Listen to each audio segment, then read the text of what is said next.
हरे Krishna. Screen visible?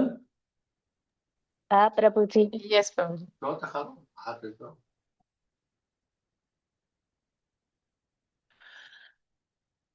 Okay. તો once again તમારા બધાનું ખૂબ ખૂબ સ્વાગત છે 4 PM બેચની અંદર ભગવદ્ ગીતા 18 ડેઝ એમાં જે આપણે કોર્સ ચાલી રહ્યા છે ઇસ્કોન મેંગલુરુ કુલાઈ તરફથી શ્રી રાધા ગોવિંદજીના દર્શન થાય છે. તો આપણે એમના બ્લેસિંગ્સ લઈશું અને આપણી સંપૂર્ણ ગુરુ પરંપરા સિસ્ટમ જે કૃષ્ણ ભગવાનથી સ્ટાર્ટ થઈને બ્રહ્માજી, નારદજી, બરાબર, વેદવ્યાસ અને પછી એમના નામ ઉપર બ્રહ્મ મધ્વ ગૌડ સંપ્રદાય અને એની અંદર જ ચૈતન્ય મહાપ્રભુ પણ એમની એ લિનેજમાં જ આવ્યા છે. અને પછી શ્રીલા પ્રભુપાદ અને એમની આગળ આગળ જઈએ તો પછી આપણે હિઝ હોલીનેસ જય પતાકા સ્વામી મહારાજ અને એમની ઇન્સ્પિરેશન અને સતત પ્રેરણાથી નામાનિષ્ઠાદાસ પ્રભુ કે એમના અથાગ પ્રયત્નથી પછી આપણે આજે ઇસ્કોન મેંગલુરુ તરફથી જે પણ બધા કોર્સિસ ચાલી રહ્યા છે, બરાબર, એના માટે આપણે ખૂબ ખૂબ આપણે we should be very grateful to Namanishthadas Prabhu. અને પછી લેંગ્વેજ લીડરના લેવલમાં આવીએ તો ધર્મેશ્વર કૃષ્ણ પ્રભુ એ પણ આપણે સતત ગાઈડન્સ કરતા રહીએ છીએ, બરાબર.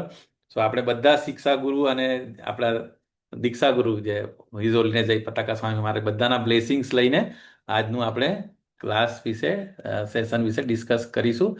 અને જે પણ આપણે સાંભળ્યું છે વૈષ્ણવો તરફથી એ આપણે ડિસ્કસ કરીને આપણે વાણીને પ્યોરિફાઈ કરવાની પ્રયત્ન કરીશું. ઓકે, સો તમારા બધા વૈષ્ણવોનું ખૂબ ખૂબ થેન્ક યુ સો મચ. અને કોહોસ્ટ બેઝિકલી કોહોસ્ટ અને એડમિન્સ જે સતત બેકએન્ડ પર પણ સતત કાર્ય કરતા હોય છે, મેસેજ મોકલવાના, પીપીટી બનાવવાનું, પછી એમને ટ્રાન્સલેશન કરવાનું, so many things, so many peoples are working. So બધાને આપણે ખૂબ ખૂબ ગ્રેટફુલ છે અને આપણે એમનો આભાર વ્યક્ત કરવો જોઈએ. ઓકે, સો આપણે મંગલાચરણથી સ્ટાર્ટ કરીશું.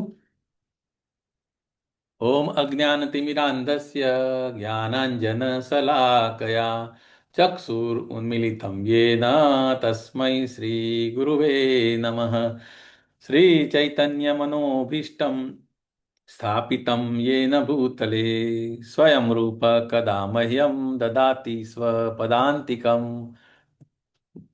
वन्देऽहं श्रीगुरु श्रीयुतपदकमलं श्रीगुरून् वैष्णवांश्च श्रीरूपं साग्रजातं सगणरघुनाथान्वितं तं सजीवं साद्वैतं सावधूतं परिजनसहितं कृष्णचैतन्यदेवं श्रीराधा कृष्णपादान् सगणललिता श्रीविशाखान्वितांश्च. हे कृष्ण करुणा सिंधु दीनबंधु जगतपते गोपेश गोपिकाकांत राधाकांत नमस्तुते. तप्त कांचन गौरांगी राधे वृंदावनेश्वरी वृषभानुसुते देवी प्रणमामि हरिप्रिये. वाञ्छाकल्पतरुभ्यश्च कृपा सिन्धुभ्य एव च पतितानां पावनेभ्यो वैष्णवेभ्यो नमो नमः. नमो विष्णुपादाय कृष्णप्रेष्ठाय भूतले श्रीमते भक्तिवेदान्त स्वामिन् इति नामिने. नमस्ते सारस्वते देवे गौरवाणी प्रचारिणे निर्विशेष शून्यवादी पाश्चात्य देश तारिणी. जय श्री कृष्ण चैतन्य प्रभु नित्यानंद श्री अद्वैत गदाधर श्रीवासादि गौर भक्त वृंद. हरे कृष्णा कृष्ण हरे कृष्णा कृष्ण कृष्ण कृष्ण हरे हरे हरे हरे राम राम राम हरे हरे हरे. हरे हरे कृष्णा हरे कृष्ण हरे कृष्ण. એક મિનિટ માતાજીને હોસ્ટ. યસ, નારાયણી સુનૈના માતાજી તમને બી કોહોસ્ટ બનાવી દીધા છે, બરાબર. તો નાવ हाँ हरे कृष्ण. ઓકે. તો નાવ ઓલ આર રેડી. તો જેમના જેમના વિડીયો ઓન છે બધાનું ખૂબ ખૂબ ધન્યવાદ. ડોલી માતાજી, પછી કમલાંગી પદ્મા દેવીદાસી માતાજી, હરપ્રિયા માતાજી, પછી મનીષા ગાંધી, મનીષા માતાજી, અને જેમના વિડીયો ઓફ છે તે પણ એમના પણ તો આ આપણે હરે કૃષ્ણ. તો આજનો આપણે અધ્યાયનું નામ જે છે વિભૂતિ યોગ. સો વિભૂતિનો મતલબ શું થાય? વિભૂતિ મતલબ વોટ ડુ યુ અન્ડરસ્ટેન્ડ? તમે શું સમજી? ઓલરેડી નીચે લખ્યું જ છે ગુજરાતીમાં. સો પરમેશ્વરનું ઐશ્વર્ય. સો અત્યાર સુધી આપણે શું શું ભણ્યા? આપણે જસ્ટ ક્વિક રિવિઝન કરવું જોઈએ આપણે, કારણ કે આપણે 18 દિવસ કમ્પ્લીટ થાય તો આપણને એટલીસ્ટ બધા ચેપ્ટરના નામ ખબર હોવા જોઈએ, અને મોટા મોટા દરેક ચેપ્ટરમાં શું શું ઇમ્પોર્ટન્ટ ટેક અવે અથવા તો શું શું ઇમ્પોર્ટન્ટ આપણે ભણેલા, ડિટેલમાં નહીં તો એટલીસ્ટ ચેપ્ટરના નામ તો ક્લિયર કટ હોવા જ જોઈએ, બરાબર? ચેપ્ટરના પર્ટિક્યુલરલી જે પહેલી વાર જે એટેન્ડ કરે છે એમના માટે તો ખાસ એકચ્યુઅલી, બાકી જે રિપીટ કરે છે, જે એડમિન કોહોસ્ટ છે એમને તો ડેફિનેટલી ખબર હશે જ. અને ખબર જ છે તો આપણે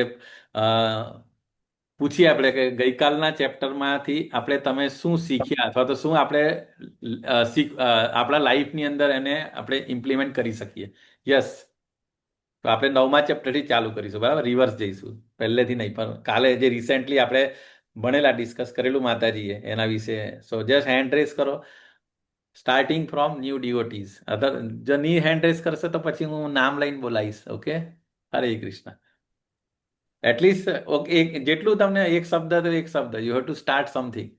રિફર કરો, વાંધો નહીં, પણ તમે એટલીસ્ટ આપણે ખબર હોવું જોઈએ કે હા. યસ, ઉર્વી માતાજી, હરી બોલ.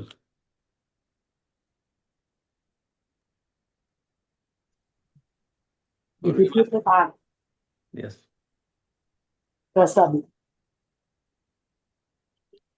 હરે કૃષ્ણ. માતાજી તમે બોલવા માટે હેન્ડ રેસ કરેલો ને? યસ, અવાજ આવતો. પૂર્વી દેસાઈ માતાજી, વિદ્યા રાજગુરુ યોગ્ય. અચ્છા, ચેપ્ટર ઓકે. યસ, 9મા અધ્યાયનું ચેપ્ટરનું નામ છે રાજ વિદ્યા રાજ ગૃહ યોગ. Yes, very nice. ચાલો, એ ચેપ્ટરનું નામ છે. એની અંદરથી એમાં બહુ બધા ટોપિક્સ હતા, બરાબર? ટોટલ આઈ થિંક 39-34 શ્લોક હતા. ઓકે, તો એની અંદરથી તમને શું વધારે ગમ્યું, શું મતલબ કે જીવનમાં આપણે ઉતારવું જોઈએ? બહુ બધી વસ્તુ હતી, સરસ સરસ. એમાં એવું કે છે કે નાસ્તિકોને ભગવાન નથી મળતા, અને જે કેવાય ભગવાનનું જે નામ લે છે, સ્મરણ કરે છે, એમને ભગવાન મળે છે, પામે છે એમને. અને નાસ્તિકો હોય છે એ લોકો સંસાર ચક્રમાં ફરતા રહે છે. અને જે જ્ઞાન રૂપી જે કહેવાય ને, શું કહેવાય ને, સ્મરણ કરે છે, એમને ભગવાન સંસાર ચક્રમાં ફેરવતા નથી. ઓકે, એને બી ફેરવે પછી છે. કે છે કે ભગવાન સૃષ્ટિ કેવી રીતે ઉત્પન્ન કરી હતી, અને શું કહેવાય, અમુક વર્ષ કેવું બોલતા નથી ફાવતા, પણ એમ કહેવાય કે આપણે સમજી શકીએ છીએ. ના ના, જેટલું સમજી શક્યા તમે આટલું બોલ્યા તો એ બહુ એપ્રિસિએબલ છે માતાજી. તમે ચેપ્ટરનું નામ બોલ્યા એમાં એટલીસ્ટ, ચાલો તમે પ્રયત્ન તો કર્યો, વેરી નાઇસ. બીજા કોઈએ કંઈ એડ કરવું છે?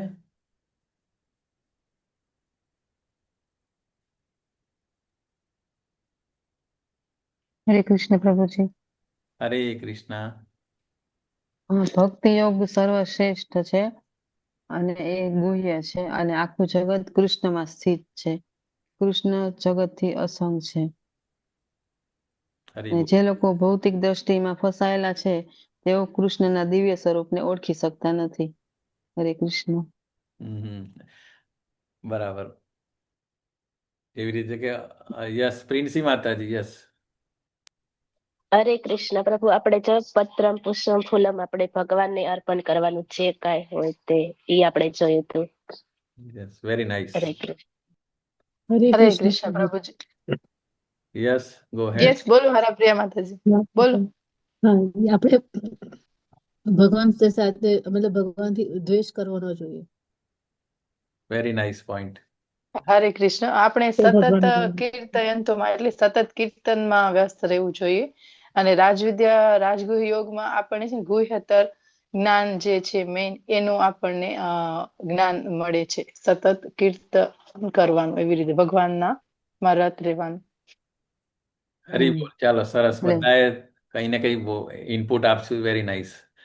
હજી કોઈએ કંઈ બોલવું હોય તો બોલો, બાકીથી તો પછી આપણે વિલ એમાં ભગવાન કહે છે કે મને યાદ કરો, મને ભજો ને મને નમન કરો, એટલે નિશ્ચિતપણે મારી પાસે આવી જશો.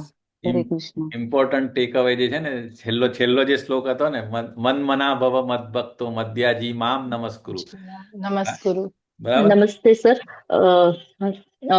દરેક વર્ણ અને દરેક જાતિના લોકો ઈશ્વરને ભગવત પ્રાપ્તિ કરી શકે છે અને દરેક મનુષ્યને ભગવાન છે એ સ્વીકારે છે. મનથી અને તનથી એની પ્રાર્થના કરવામાં આવે તો ભગવાન અવશ્ય એ સાંભળે જ છે. યસ, ભગવાન ક્યારેય ડિસ્ક્રિમિનેશન કરતા નથી કે ભાઈ આ હિન્દુ છે કે મુસ્લિમ છે. એને મતલબ જે પણ યાદ કરે તો અને આ બધું છે ને, પેલા એમાં શ્લોકમાં હતું કે સ્ત્રીઓ વૈશ્ય સ્ત્રીઓ, મતલબ એની હા, કોઈ પણ દરેક ધર્મ બ્રાહ્મણ અને હોય, વર્ણના. હા, બધા. પછી આમાં બહુ સરસ સરસ શ્લોકો હતા કે ગમે એવો પાપીમાં પાપી વ્યક્તિ પણ જો ભગવાનનું નામ લેવાનું શરૂ કરે તો એ જે ને ક્ષિપ્રમ ભવતી ભગવત ધર્માત્મા. ધામને પ્રાપ્ત થાય છે. હા.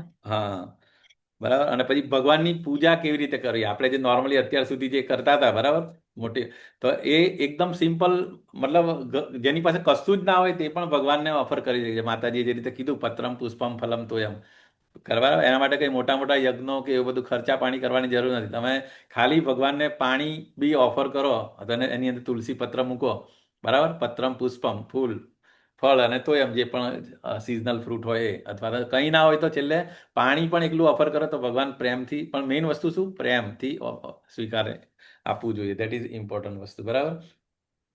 પ્રભુજી પિતામહસ્ય જગતો માતા દાતા પિતામહ, ઈ વાળા શ્લોક થી હા, ભગવાન. યસ, એટલે આપણે જેની વર્શિપ કરીશું, જેની પૂજા કરીશું તે આપણને મળશે. જો આપણે આપણા પિતૃઓનો વર્શિપ કરીશું તો પિતૃલોકમાં જઈશું, દેવતાઓને વર્શિપ કરીશું તો દેવલોક સુધી પહોંચીશું. પરંતુ ભગવાનના ધામમાં જો જવું હોય તો પછી એ પણ, એટલે મતલબ આપણે ક્લેરિટી આપી દીધી. પહેલી વસ્તુ તો ભગવાનની પોતાની પોઝિશન, કે ભગવાન એ સામાન્ય મનુષ્ય નથી, એ અજન્મા છે. એ મતલબ આપણે જે અમુક જે ઇવન એમના સમકાલીન જે હતા, બરાબર, જે કૌરવો હતા ઇન્ક્લુડિંગ દુર્યોધન, એ પણ ભગવાનને માનતો નતો. એ એમ જ માનતો કે આ તો ગોવાળ થોડું ઘણું પાવર બતાવી શકે, બટ ઇઝ લાઈક ગોવાળ. મતલબ આપણે એ ભગવાનને સુપ્રીમ નતા ગણતા. જે પાંડવો જે રિસ્પેક્ટ અને જે રીતે ભગવાનની પોઝિશન એમને ખબર હતી, એ રીતે એમના સમકાલીનો પણ, ઇવન શિશુપાલ છે, એ બધા એ પણ એ લોકો they are not treating as a supreme personality of Godhead. So એક શ્લોકમાં સર એવું કહેવામાં આવેલું છે ને કે અંત સમયે જે મનોભાવથી ભગવાનની પૂજા કરશે એ ભાવ એને પ્રાપ્ત થશે. યસ, એ એના પ્રીવિયસ ચેપ્ટરમાં હતું, 8મા.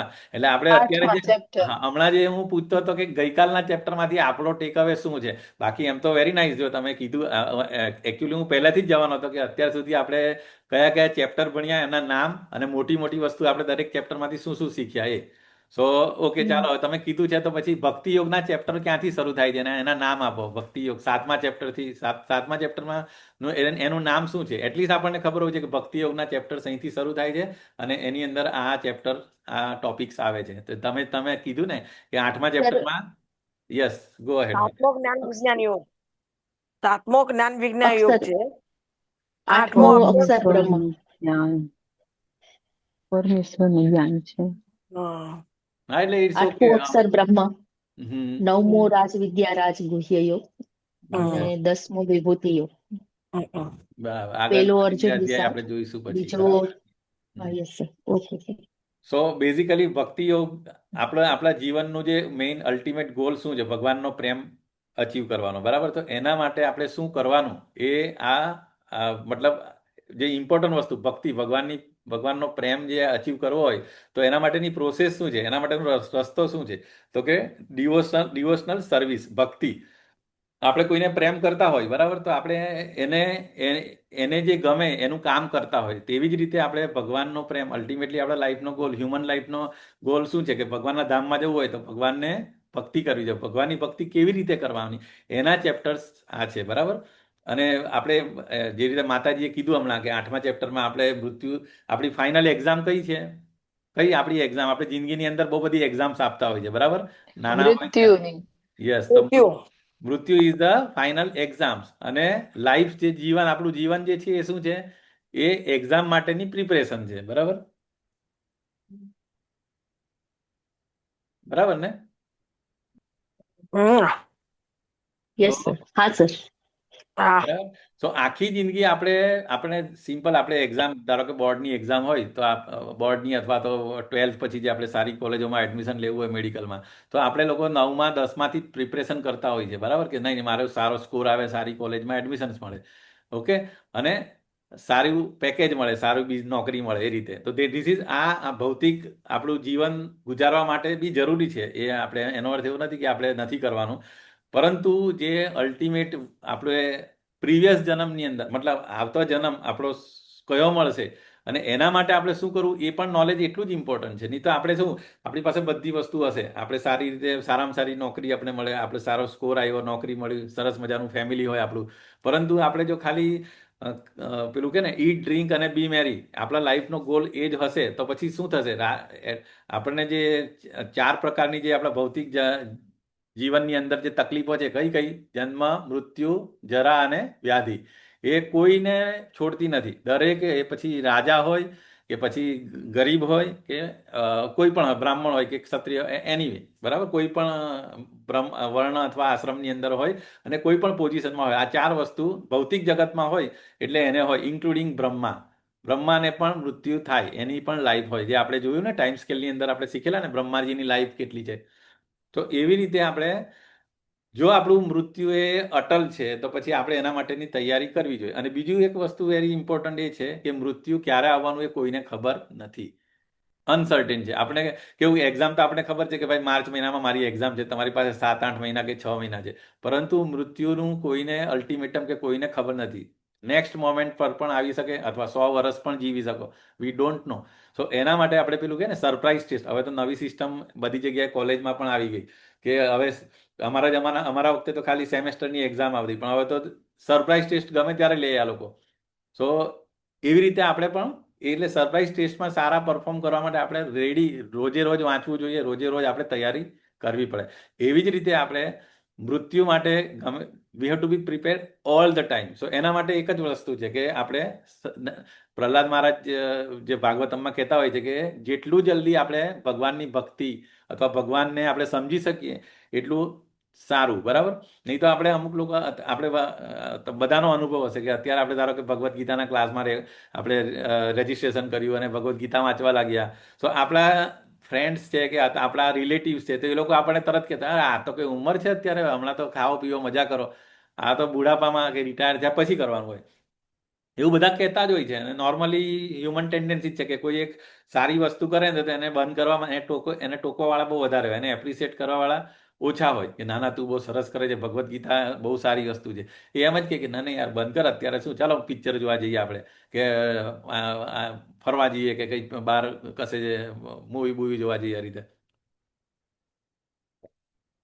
પરંતુ આપણને સારો રસ્તો બતાવીને ભગવદ્ ગીતા અને ભાગવતમ અને આ રીતે જે સ્ક્રિપ્ચર્સનું જ્ઞાન મળે, સો એવું એના માટે પ્રયત્ન કરવાવાળા અને એના માટે ગાઈડ કરવાવાળા પણ બહુ જ ઓછા લોકો હોય છે.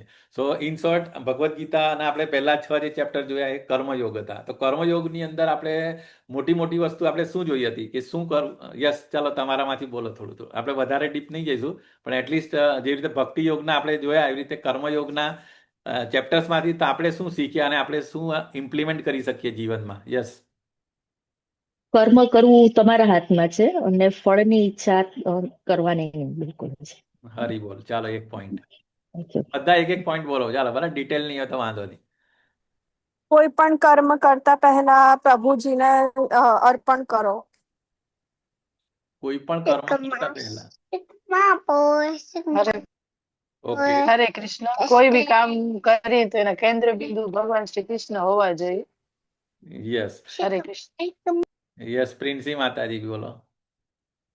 હરે કૃષ્ણ પ્રભુજી. આપણે ભગવાન માટે કર્મ કરવાનું, પરમેશ્વરને આપણે ધ્યાનમાં રાખીને અને કર્મ એવું કરવું જે આપણને ભૌતિક જગતમાં ન બાંધે, અકર્મ કરવું અને નિષ્કામ કર્મ કરવું.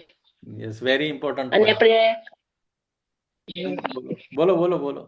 રાધે કૃષ્ણ. આપણે આંખોથી કાનોથી મોઢેથી સારા કર્મ કરવા અને ખોટા કર્મ ના કરવા. હા, એટલે જો આપણે ત્રીજા ચેપ્ટરમાં આપણે જોયું કે કર્મના પ્રકાર 3 જાતના છે, બરાબર. એટલે હમણાં જે પ્રિન્સી માતાજીએ કીધું કે આપણે અકર્મ, અકર્મ ઇઝ વેરી ઇમ્પોર્ટન્ટ. બાકી એ આપણને ખબર ક્યારે પડે કે આપણે પહેલા તો ખબર હોવી જોઈએ કે આ જે હું કંઈ કરી રહ્યો છું એ કઈ કેટેગરીમાં આવે, એ વિકર્મમાં આવે કે કર્મમાં આવે કે પછી એ અકર્મમાં આવે. સો આપણે એ નોલેજ આપણને ત્રીજા ચેપ્ટરમાં આપણને ભગવદ્ ગીતામાં ભગવાને આપણે એક્સપ્લેન કર્યું, બરાબર. સો આપણે જાણીએ તો પછી આપણે એને ઇમ્પ્લિમેન્ટ કરી શકીએ. ના આને તો નોર્મલી સમાજની અંદર કેવું કે હા ચાલો ગરીબોને દાન કરો, ધાબળા આપી દો ઠંડીની અંદર, અને થોડું ખવડાવી દો, થોડું ફાઇનાન્શિયલી મદદ કરો. સો એ બધી કઈ કેટેગરીમાં આવે? એનાથી શું થાય? એનાથી એ ખરેખર આપણને કદાચ તમે સારા કામ કરશો, કોકને તમે આપો તો કદાચ તમને એ પેલું પુણ્ય કર્મનો મતલબ શું કે તમને બહુ સારા કર્મો કરે તો તમને હાયર પ્લાનેટમાં, કદાચ બહુ મોટું તો સ્વર્ગલોક તમને સ્વર્ગમાં. પરંતુ સ્વર્ગનું પણ એ ગયા લાસ્ટ ચેપ્ટરમાં શું હતું, એમાં હતું જ ને કે તમે જેવું એ બેલેન્સ પતશે એટલે અગેન તમને પાછું અહીંયા ગાડી મૂકી દેશે, બરાબર. સો આ પેલી ચકડોળ જેવી કેવી એમ ઉપરથી નીચે જાય એમ, એવી રીતે કે ઉપર ગયા પછી નીચે આવે, નીચેથી ઉપર. સો આપણે જે 14 ભુવનની અંદર જે છે ડિફરન્ટ સ્પીસીસ છે. સો આપણા કર્મો એટલા માટે ઇમ્પોર્ટન્ટ છે કે સ્ક્રિપ્ચર, ગુરુ, સાધુ અને શાસ્ત્ર જે આપણને જ્ઞાન આપે એના ઉપરથી આપણી બુદ્ધિ એટલી પાવરફુલ થાય કે નહીં આ મારે કરવું જોઈએ, આ મારે નહીં કરવું જોઈએ, બરાબર. કે ઇવન આપણે અંદરથી એવું થાય ને કે ના હું જે પણ કામ કરું તો ખરેખર મારી અંદર રહેલો ભગવાન ખુશ થશે. એ ક્વેશ્ચન પૂછીને જો આપણે કામ કરીએ તો એ આપણે ઓલવેઝ મતલબ કે ને કે ભગવાન આપણી પરમાત્મા તરીકે, સુપર સોલ તરીકે આપણી સાથે રહેતા હોય અને આપણે ગાઈડ પણ કરતા હોય છે, બરાબર. સો કર્મ, અકર્મ, વિકર્મ, સો એ આપણે શીખ્યા હતા, બરાબર. પછી એના આગળ આપણે જોઈએ તો એને પછી જે માતાજીએ કીધું એ રીતે એને સેન્ટરમાં કૃષ્ણની સાથે એટેચ કેવી રીતે કરી શકીએ. સો એ કૃષ્ણ ભાવના ભાવિત કેવી રીતે કરાય એનું પણ 5મું ચેપ્ટર હતું. અને દિવ્ય જ્ઞાન આપણે જોયું કે પરંપરા વિશે આપણે જોયું હતું ને કે દિવ્ય જ્ઞાન આપણે ક્યાંથી લેવું જોઈએ. નહીં તો આપણે ગમે ત્યારે ચલો રસ્તામાંથી કે કોઈ ટીવી સિરિયલમાંથી આપણે જ્ઞાન મળી ગયું કે મોસ્ટ ઓફ ધ ટીવી સિરિયલની અંદર કર્ણને હીરો બતાવે, બરાબર. અને એવું પ્રૂવ કરે કે સૌથી વધારે ઇનજસ્ટિસ એને જ થયો છે, જન્મ થતાની સાથે એને એ કરી નાખ. પણ no serial is telling Karna was a demon, બરાબર. કોઈ સિરિયલમાં બતાવેલું કે કર્ણ ખરેખર એ કોણ હતો એના વિશે એ આપણને શાસ્ત્રમાં અને ઇસ્કોનમાં સ્ક્રિપ્ચર્સ અને આપણી પરંપરામાં આવ્યા પછી આપણા શિક્ષા ગુરુ તરફથી આપણને ખબર પડી કે કર્ણ વોઝ અ રાક્ષસ, ડીમન. એમણે અને આજે જન્મ હતો મહાભારતનો જે કર્ણ એ એનો 100મો જન્મ હતો. 99 વાર નર અને નારાયણ એટલે ભગવાન કૃષ્ણ અને અર્જુને 99 વાર એને મારેલો હતો.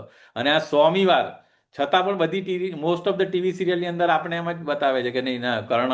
એટલા માટે ખરેખર આપણે શું જોવું, ક્યારથી જોવું, બરાબર. એટલે એ ચોથું જે ચેપ્ટર હતું એ ખરેખર પરંપરા વિશે કે ભાઈ ભગવાન પોતે પણ ગુરુ પાસે જઈને એમનું એ લીધું હતું. તો આપણે પણ જો આપણું સ્પિરિચ્યુઅલ વિકાસ કરવો હોય, સારું નોલેજ જોઈતું હોય, ઓરિજિનલ નોલેજ, તો આપણે ઓથોરાઇઝ પરંપરા જે એ 4 વિશે આપણે એ ચોથા ચેપ્ટરની અંદર જોયું હતું.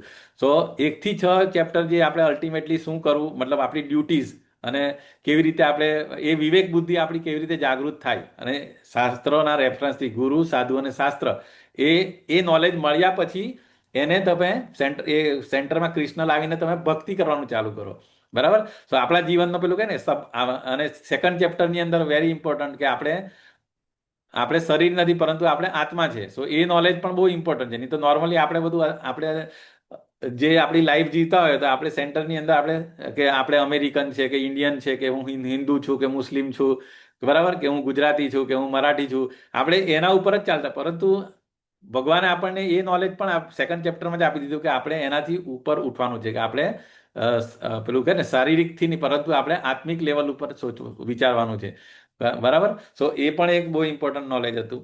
સો આ રીતે આપણે કર્મયોગ અને પછી એને ભક્તિ અને આગળના જે ચેપ્ટર આવશે એ બધા નોલેજ. તો અલ્ટિમેટલી આ ત્રણ ઇમ્પોર્ટન્ટ એસ્પેક્ટ છે, જ્ઞાન, કર્મ અને ભક્તિ. પરંતુ એને ભક્તિની અંદર દરેક કર્મને ભક્તિની અંદર અને જે પણ આપણે નોલેજ મળીશું તો કેમ આપણે સારામાં સારી ભક્તિ કરી શકીએ. સો અલ્ટિમેટલી ગોલ ઇઝ ધ ભક્તિ. બરાબર. સો એટલા માટે એને સેન્ટરમાં રાખી છે, જે માતાજી ઓલરેડી ડિસ્કસ કરી હશે કે શું કામ સેન્ટરમાં રાખ્યા છે આ 6 ચેપ્ટરને. સો ભક્તિઓ. ઓકે. સો હવે આપણે જે લાસ્ટ ચેપ્ટરની લાસ્ટ જે શ્લોક હતો, મન મના ભવ મદભક્તો મધ્યા જીમામ નમસ્કુરુ. ઓકે. અને એના આગળના શ્લોકોની અંદર પણ થોડી થોડી ભગવાને હાઇલાઇટ આપી હતી કે ભાઈ ક્યાં ક્યાં તમે મને ફીલ કરી. જેવી રીતે કે સૂર્ય ચંદ્ર તમે જુઓ તો ભગવાનની આંખ છે એમ. પછી જેવું તમે આપણે પાણી પીતા હોય તો પાણીનો જે ટેસ્ટ છે એ ભગવાન પોતે છે. એ કીધું હતું ને, આઈ થિંક 7મા અધ્યાયની અંદર હતું, અને 9મામાં પણ થોડું કીધું હતું. પણ આ 10મો અધ્યાય છે એ ફૂલ ફ્લેજ વિભૂતિ યોગ છે. બરાબર. એ શું કામ કીધું કે કારણ કે પછી જેવું 9મા અધ્યાયની અંદર અર્જુને કીધું ને કે મન મના ભવ મદભક્તો મધ્યા જી મામ નમસ્કુરુ. તો પછી મન મના એટલે એનો અર્થ કે પછી ક્યારે મતલબ I want to know more about you. એટલે પછી એના કનેક્શનની અંદર પછી ભગવાન આ 10મો અધ્યાય કહેવાનું સામેથી જ ચાલુ કરે છે. ઓકે. તો આ અત્યાર સુધી આપણે જે શીખ્યા હતા એના માટે. તો 10મા અધ્યાયની અંદર ટોટલ 42 શ્લોક છે. એક મિનિટ. અને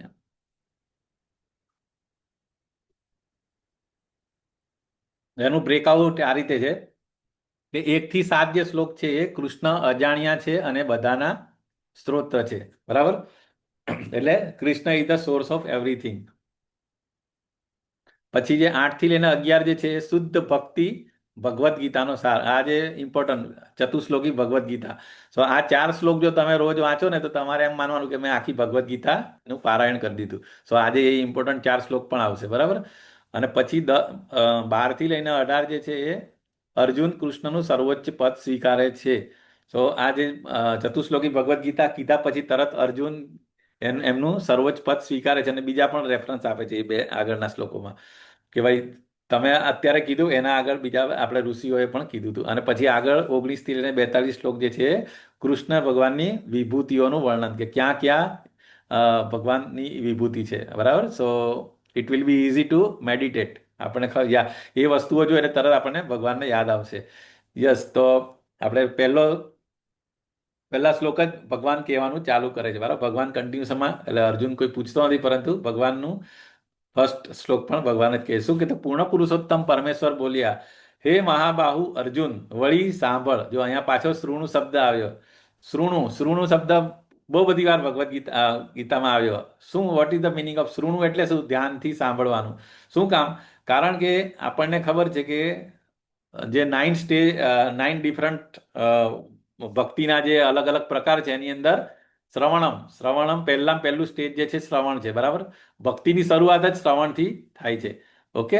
તો જો તમે સાંભળો એટલે તમારું પેલું કે ને શ્રદ્ધા સાધુ સંગ ભજન ક્રિયા એ પણ છે. સ્ટેપ બાય સ્ટેપ તમારું ડેવલપમેન્ટ બી થાય, અને તમારામાં જે અશુદ્ધિઓ હોય, જે અનર્થ નિવૃત્તિ થાય એ પણ થાય. તો એના માટેનું પહેલું સ્ટેજ છે શ્રુણુ, એટલે કે સાંભળવાનું. અને શ્રુણુ એટલે ધ્યાનથી સાંભળવાનું. બરાબર. એવું નહીં કે ખાલી આપણે ટાઈમ પાસ કરીને જેવી રીતે મૂવીને સોંગ સાંભળતા એવી રીતે સાંભળો. જે પણ એક એક શબ્દનો મિનિંગ હોય છે અને એનો એ છે. તો એ શ્રુણુ મે પરમમ વચઃ, એટલે ભગવાનના વચન સાંભળ એમ. શું કામ? તો કે તું મારો પ્રિય સખા છે. બરાબર. અને તેથી હું તારા હિતાર્થે એવું જ્ઞાન પ્રદાન કરીશ કે મેં અગાઉ સમજાવેલા જ્ઞાનથી શ્રેષ્ઠ હશે. તો હવે એક પ્રશ્ન આપણને થાય છે કે તો અત્યાર સુધી જે જ્ઞાન હતું એ પછી આટલું ઇમ્પોર્ટન્ટ નહીં હતું? એવો સવાલ થાય ને આપણને. બોલો, તો એનો શું જવાબ હોઈ શકે? હરે કૃષ્ણ. તો અત્યાર સુધી કયું કયું જ્ઞાન આવ્યું? 9મા ચેપ્ટરમાં હતું ને, જ્ઞાનના ડિફરન્ટ લેવલ હતા. યાદ છે? એનું અલગ અલગ નામ હતા. યસ. હરે કૃષ્ણ. કોણ જી કહી શકશે? પ્રભુજી. ગુહ્યતર અને ગુહ્યતમ. હા, વેરી નાઇસ. સો ગુહ્ય જ્ઞાન શું હતું? ચાલો એક એક શબ્દ એક એક લાઈનમાં બોલો. બીજા પણ બોલી શકે અથવા તમે બોલ લો, વાંધો નહીં. ચાલો. ભગવાન શરીર વિશેનું જ્ઞાન અને ભગવાન સાથેનો સંબંધ, અને કાલે હતું એ પરમ. હા, વેરી નાઇસ. એટલે પહેલું જે નોલેજ હતું એ સેકન્ડ ચેપ્ટરમાં આપણને જેવું અર્જુનજી સરેન્ડર કરે છે અને ભગવાનને સ્પિરિચ્યુઅલ ગુરુ માને છે, એટલે જે પહેલા જે મિત્ર તરીકે ટ્રીટ કરતા હતા એની જગ્યાએ હવે ગુરુ તરીકે. તમે જે ભાવથી માનો એ ભાવથી તમને માની શકે છે. પિતા, પતિ, કે પછી મિત્ર, એ તો પછી કથા જે માનવું હોય એ માની શકીએ. માતાજી ખબર નહીં પડી શું કીધું તમે, એટલે શું? આપણે કૃષ્ણને આપણી રીતે પુત્ર બી માની શકીએ, પતિ માની શકીએ, સખા માની શકીએ, કે જે ભાવથી તમે જે માની શકો એ આપણી કૃષ્ણને માની શકીએ છીએ. હા, એ તમે એટલે ભગવાનને અલગ અલગ ભાવમાં તમે એક સેવા કરી શકો. એટલે તમે ડિવોશનલ સર્વિસ જે છે ને, તમે ભક્તિમય સેવા તમે ભગવાનની કઈ કઈ રીતે કરી શકો એ તમારે પેલું કે ને એ યથા મામ પ્રપદ્યંતે છે. તમે જે કીધું કે 5 અલગ અલગ ડિફરન્ટ, જો તમે એમને પુત્ર તરીકે બી માની શકો, બરાબર, પ્રિયતમ તરીકે બી માની શકો, દાસ્ય, સાખ્ય, વાત્સલ્ય, બરાબર. તો એ બધા ડિફરન્ટ ડિફરન્ટ ભાવ છે. તમે જે ભાવમાં એમને માનો એ પ્રમાણે પછી ભગવાન પણ તમારા જોડે એ થાય, બરાબર. તો એ થોડું ઉપરના લેવલમાં આવે, પણ પહેલા અત્યારે આપણે ભક્તિ શીખી રહ્યા છે કે ભક્તિ શું છે, કેવી રીતે આપણે રિલેશન એસ્ટાબ્લિશ કરવાનો, એ પછી તમે કયા ભાવમાં કરો એ તમે કીધું એ બરાબર છે, પરફેક્ટ. સો આપણે જે 3 જે તો લેવલ ઓફ માતાજી નોલેજ. અમને શીખવાડી હતી એટલે. માતાજીએ શીખવાડી પણ એટલે. હા, ઓકે, નો પ્રોબ્લેમ. સો હમણાં આપણે જોયું ને કે ગુહ્ય જ્ઞાન, પછી ગુહ્યતર જ્ઞાન. એટલે ગુહ્યતર જ્ઞાનમાં શું આવે? માતાજીએ શું કીધું? પરમેશ્વરનું જ્ઞાન ને, સુપર સોલ, આપણા પરમાત્માનું જ્ઞાન. અને ગુહ્યતમ જે કાલના ચેપ્ટરમાં જે હતું એ, બરાબર. સો હવે આ 10મા ચેપ્ટરની અંદર જે છે ને કે આ ત્રણેય નોલેજથી એના કરતાં પણ શ્રેષ્ઠ જ્ઞાન, એટલે આના કરતાં બી હજુ એક એડવાન્સ સ્ટેજ. જેવી રીતે આપણને ખબર છે કે જ્યારે બાળક જ્યારે પ્રાઇમરી સ્કૂલમાં હોય તો એને થોડું થોડું ઓછું ઓછું શીખવાડે, મતલબ. અને જેમ જેમ પછી એ સેકન્ડરીમાં આવે કે હાયર સેકન્ડરીમાં આવે અને પછી એ મેડિકલમાં જાય. સો એવી જ રીતે કૃષ્ણ ભગવાન પણ અર્જુનજીને જેમ જેમ મેચ્યોરિટી, જેમ જેમ ભગવદ્ ગીતામાં આગળ જાય છે, તો સ્ટેપ બાય સ્ટેપ અલગ અલગ પછી લેવલમાં એમને આ રીતે નોલેજ, આ રીતે ભગવદ્ ગીતામાં કહેતા છે. તો હવે જે 10મા ચેપ્ટરમાં જે નોલેજ આપે છે એ અત્યાર સુધી જે પણ કીધું છું, ગુહ્યતર, ગુહ્યતમ, એના કરતાં પણ શ્રેષ્ઠ જ્ઞાન આપે છે, જે વિભૂતિ યોગનું અંદર છે, બરાબર. અને ચતુશ્લોકી ભાગવત. ઓકે. સો અહીંયા વેરી ઇમ્પોર્ટન્ટ. અચ્છા, હા, આપણે આ તો ડિસ્કસ કર્યું નહીં. અચ્છા, આ ચિત્રની અંદર જે ઇન્સિડન્ટ છે એ તો આપણને બધાને ખબર છે. કોઈ ડિસ્કસ કરી શકશે શોર્ટમાં? આ શેનું પ્રસંગ છે? યસ, કોમલાંગી માતાજી. અને હરે બીજું, કૃષ્ણ અને પ્રભુજી. બીજા કોણે હેન્ડ રેસ કર્યા છે તમારા સિવાય? બે એમને એવો તો ચાન્સ આપો. પ્રિન્સી માતાજી અને ઓકે, ચાલો, ઓકે, પ્રિન્સી માતાજી તમે બોલો. હરે કૃષ્ણ પ્રભુજી. આ આપણે યુદ્ધના પહેલાનો છે કે અચ્છા, બીજા બધા દુર્યોધન. નવા ડીઓટી છે તો એમને ચાન્સ આપો માતાજી. આ કોણ છે? બીના માતાજી પણ છે, ઇન્દિરા. આપણે સુદામાને વાળ જોઈને એ કરી રહ્યા છે. કોની? સુદામાને. નહીં માતાજી, બરાબર ધ્યાનથી જુઓ. સુદામા ક્યાં દેખાય છે આમાં? ચલો બીજા. પ્રભુજી બીજું ઇન્દિરા માતાજીનો છે એક હેન્ડ હરે રેઇઝ, કૃષ્ણ. ઇન્દિરા પરમાર માતાજી. જય સર, શ્રી કૃષ્ણ. આ કૃષ્ણ ભગવાનના દરબારમાં યાની દ્વારકામાં અર્જુન અને દુર્યોધન બંને મદદ માટે જાય છે. ભગવાન શયન કરતા હોય છે અને દુર્યોધન છે એ ભગવાનના માથા ઉપર જતો રહે છે આવી અને જ્યારે અર્જુન છે એ જોવે છે ભગવાન સૂતા છે તો એના ચરણમાં બેઠેલો છે. Very nice. પછી શું થાય? જેવું ભગવાનની આંખ ઉઘડે છે તો તરત ભગવાનની દ્રષ્ટિ પહેલા કોના પર? અર્જુનજી પર પડે છે, બરાબર. અર્જુન ઉપર પડે છે. હા. તો અર્જુન ઉપર પછી પડે છે. એટલે પછી એ કે એટલે પેલા અર્જુનને કહે છે આમાં કે એવું તું છે માન. કે આમાં એવું છે કે પેલા કૃષ્ણ કે એમની સેના કંઈક વચ્ચે લેવાનું હોય છે ને, એમાં દુર્યોધન છે અને અર્જુન છે. અને કૃષ્ણ ભગવાન પહેલા અર્જુનને જોવે છે, એટલે અર્જુનને કહે છે કે તારે શું માંગવું છે, એવું કંઈક છે આમાં. હા, બરોબર એટલે ને? હા, બરોબર છે માતાજી, એક બરાબર. નારાયણી સેના માંગવાનું આપે છે ને એકને નારાયણ કહે છે. બે માંથી એકને ચોઈસ કરવાનું કહે છે.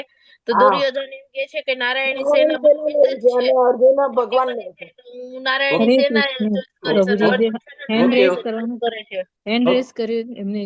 હા, એ જ ને. હેન્ડ એટલે રેઝ એક કરીને એક બોલો, પછી એમાં કરેક્શન હોય કે એમાં એડિશન કરવું હોય તો બીજા બોલજો એમ. એટલે આમાં તમે કંટ્રોલ કરો. એટલે કોણ જે જે એકદમ જે ફ્રેશ ડીઓટી હોય ને એને પહેલા બોલવા દો. પછી એવું ધારો કે એમાં કંઈ મિસ્ટેક હોય અથવા તો એમાં કંઈ એડ કરવાનું હોય તો બીજાને, એ રીતે આપણે બધાને એ થાય ને, બરાબર.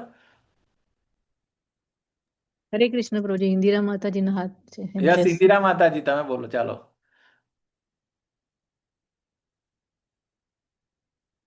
હીરા માતાજીને અનમ્યુટ કરો. માતાજી મ્યુટ છે. એને હા, એ જ અર્જુન જે છે એના ઉપર ભગવાનની નજર પહેલા પડે છે અને દુર્યોધન માથા પાસે બેઠા એટલે ભગવાન એમને પૂછે છે તો એમાં જે દુર્યોધન હોય છે એ નારાયણી સેના માગે છે એટલે પછી અર્જુનને તો ભગવાનનો જ સાથ જોતો હતો એટલે એ એમ કે છે કે કાંઈ નહીં કે તમે એમને આપી દો ઈ અને મારા સાથે તમે ભગવાન કીધું હું એકલો નિહત થયો છું અને કોઈ યુદ્ધમાં ભાગ પણ નહીં લઈશ હું તો એવો છું તો મને કેમ સિલેક્ટ કરે છે તો ઈ તો પણ ઈ ભગવાનને સિલેક્ટ કરે છે કે ના કે તમે જ હું તમને માંગુ છું અને દુર્યોધન રાજી થાય છે કે મને તો મસ્ત આટલી મોટી નારાયણી સેના મળી ગઈ એવી રીતે.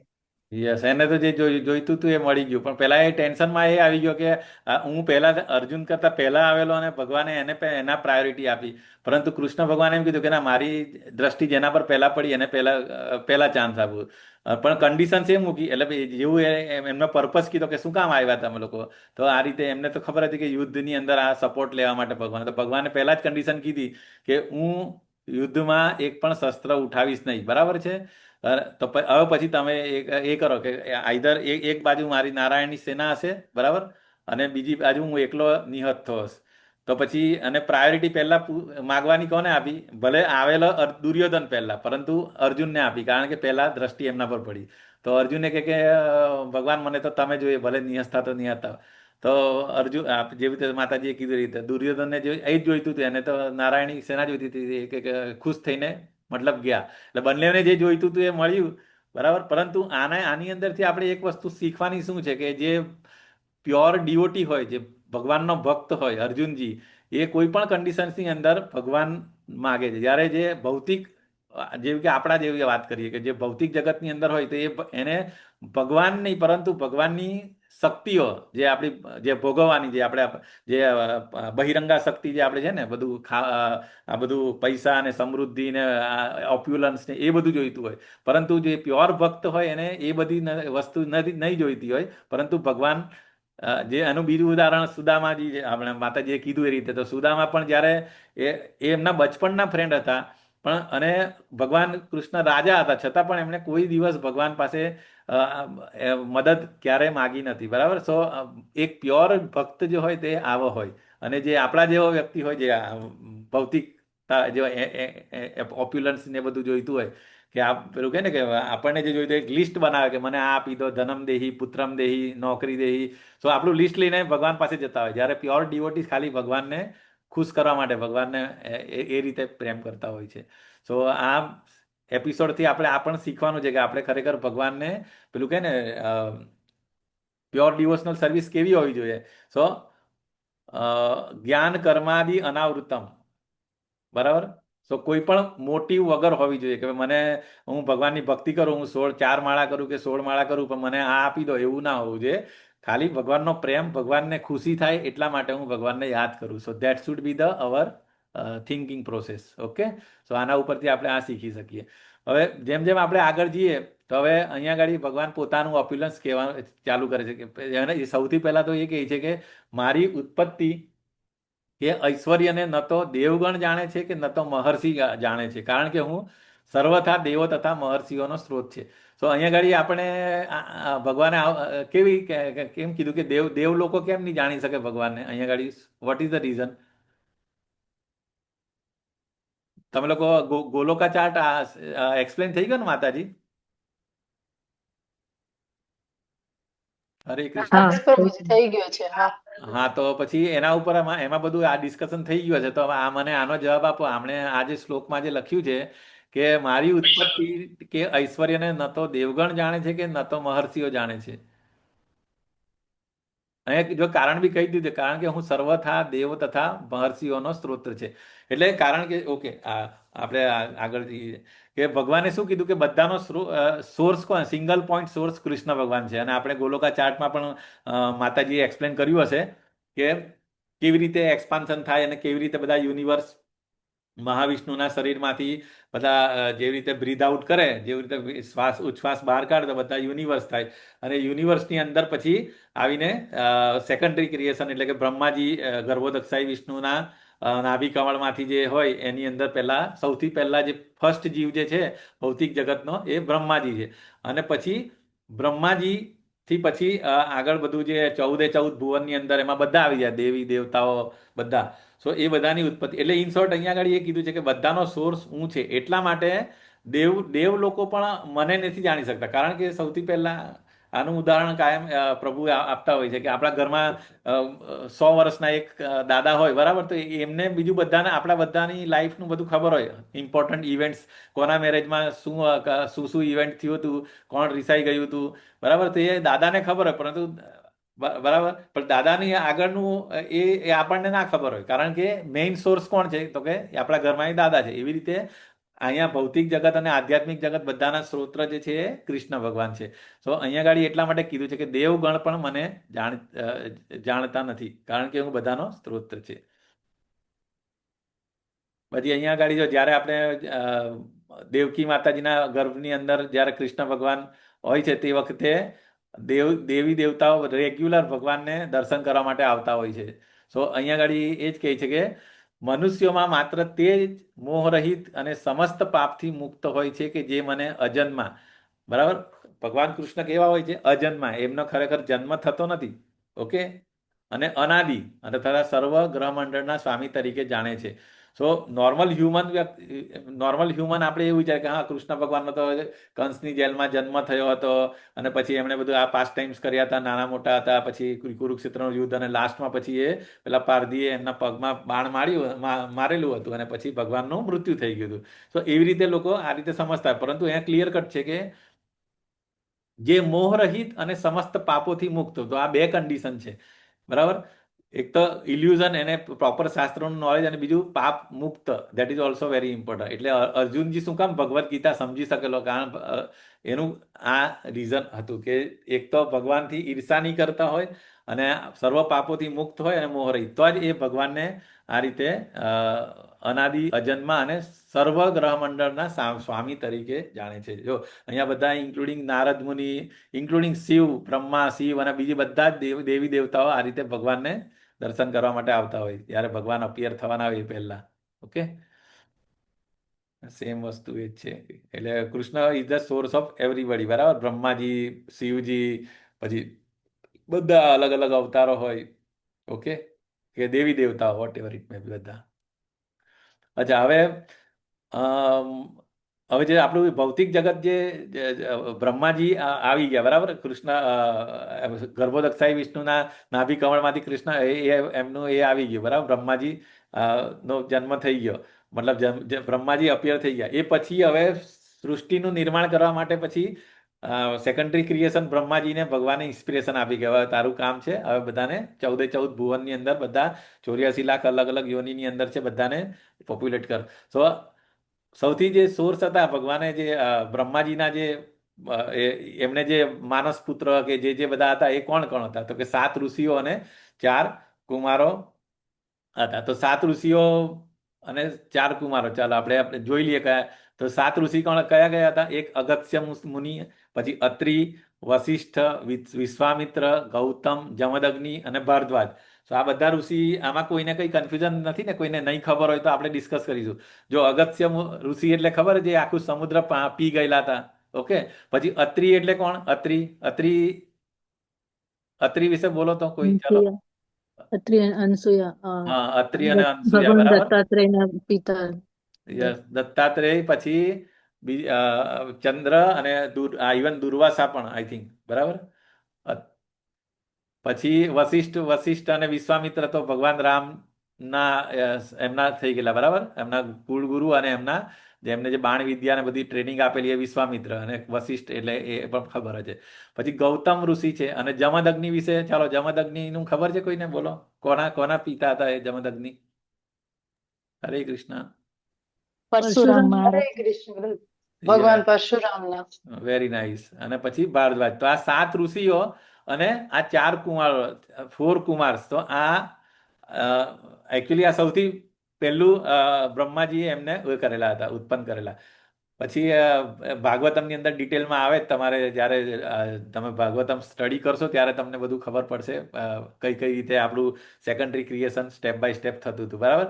પછી આ અવતાર આની અંદર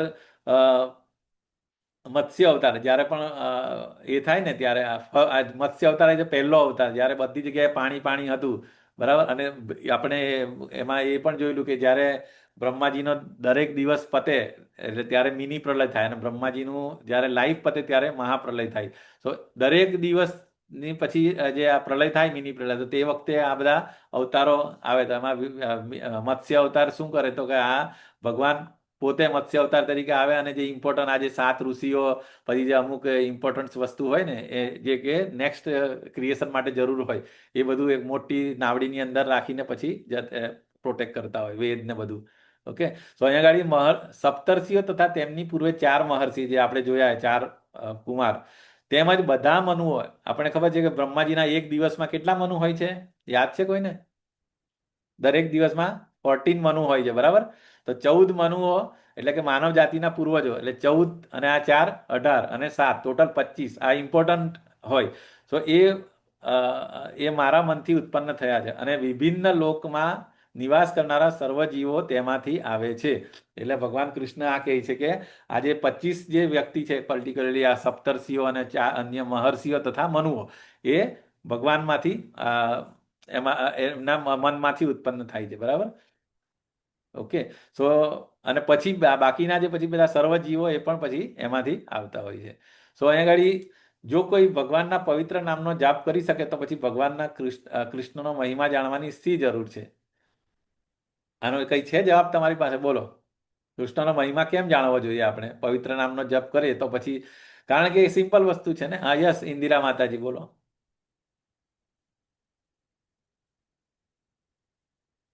હરે કૃષ્ણ બોલો.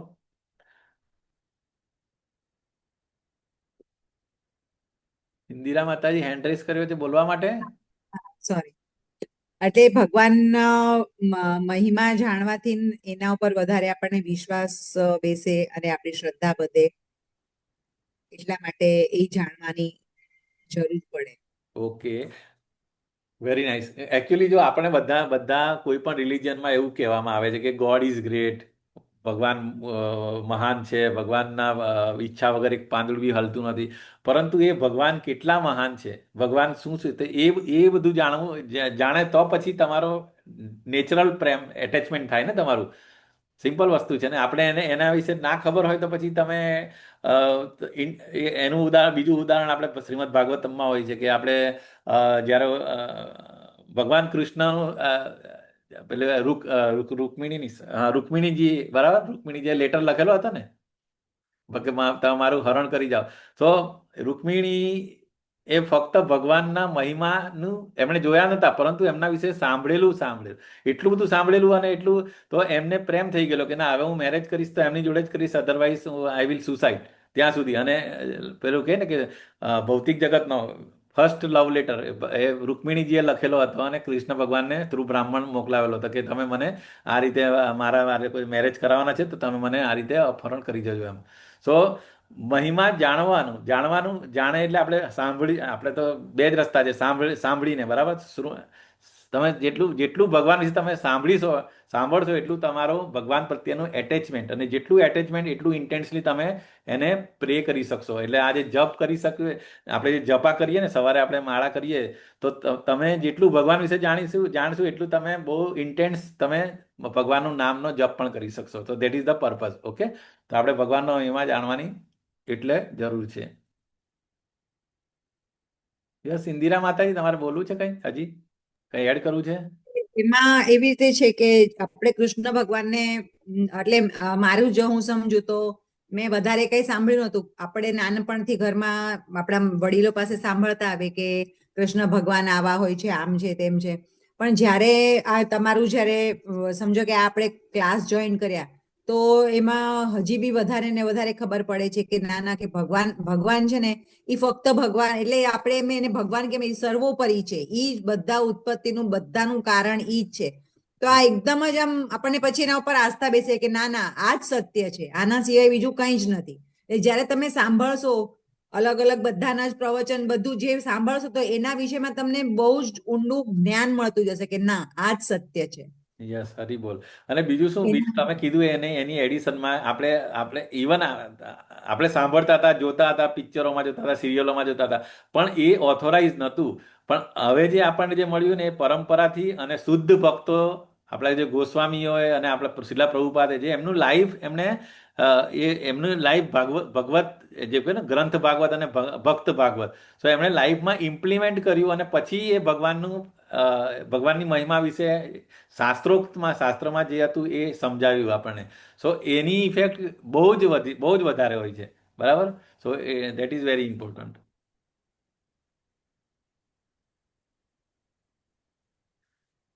ઓકે, આગળ આપણે જઈએ તો જે મનુષ્ય મારા આ ઐશ્વર્ય તથા યોગને વિશે ખરેખર દ્રઢ વિશ્વાસ ધરાવે છે તે મારી અનન્ય ભક્તિમાં સંલગ્ન થાય છે, તેમાં લેશ માત્ર શંકા નથી. બરાબર. તો આ સિમ્પલ વસ્તુ આપણે જે ડિસ્કસ અત્યારે કર્યું એ રીતે કે જેટલું આપણે ઐશ્વર્ય અને યોગને વિશે આપણે જે જાણીએ, જે માતાજીએ પણ કીધું કે આપણો વિશ્વાસ દ્રઢ થાય અને આપણી ભક્તિ અનન્ય એટલે શું કે પછી એવું નહીં કે ચાલો ભગવાન કૃષ્ણની ભક્તિ કરતા હોય અને પછી કંઈ બીજું કંઈ થાય તો ચાલો માતાજી બી કરી લઈએ, પછી ગણપતિ ભગવાન, મતલબ અનન્ય, બીજું ન અન્ય.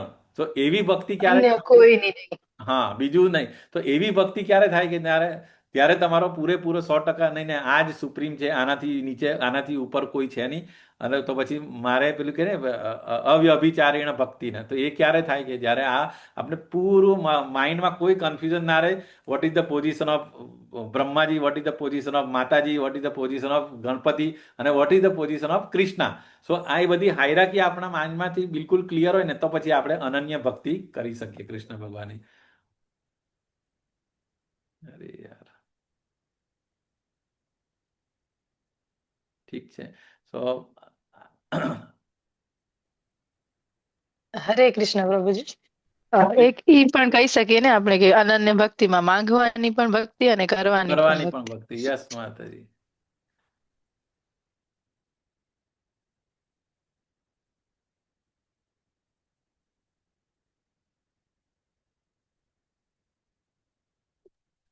યસ. તો આ રીતે અહીંયા જ્યારે આપણે આઈ થિંક કૃષ્ણ અને બલરામજી જે આવે છે ને ત્યારે ત્યાં જાય છે ને તે વખતનું છે, કંસને મારવા જાય છે એ વખતે,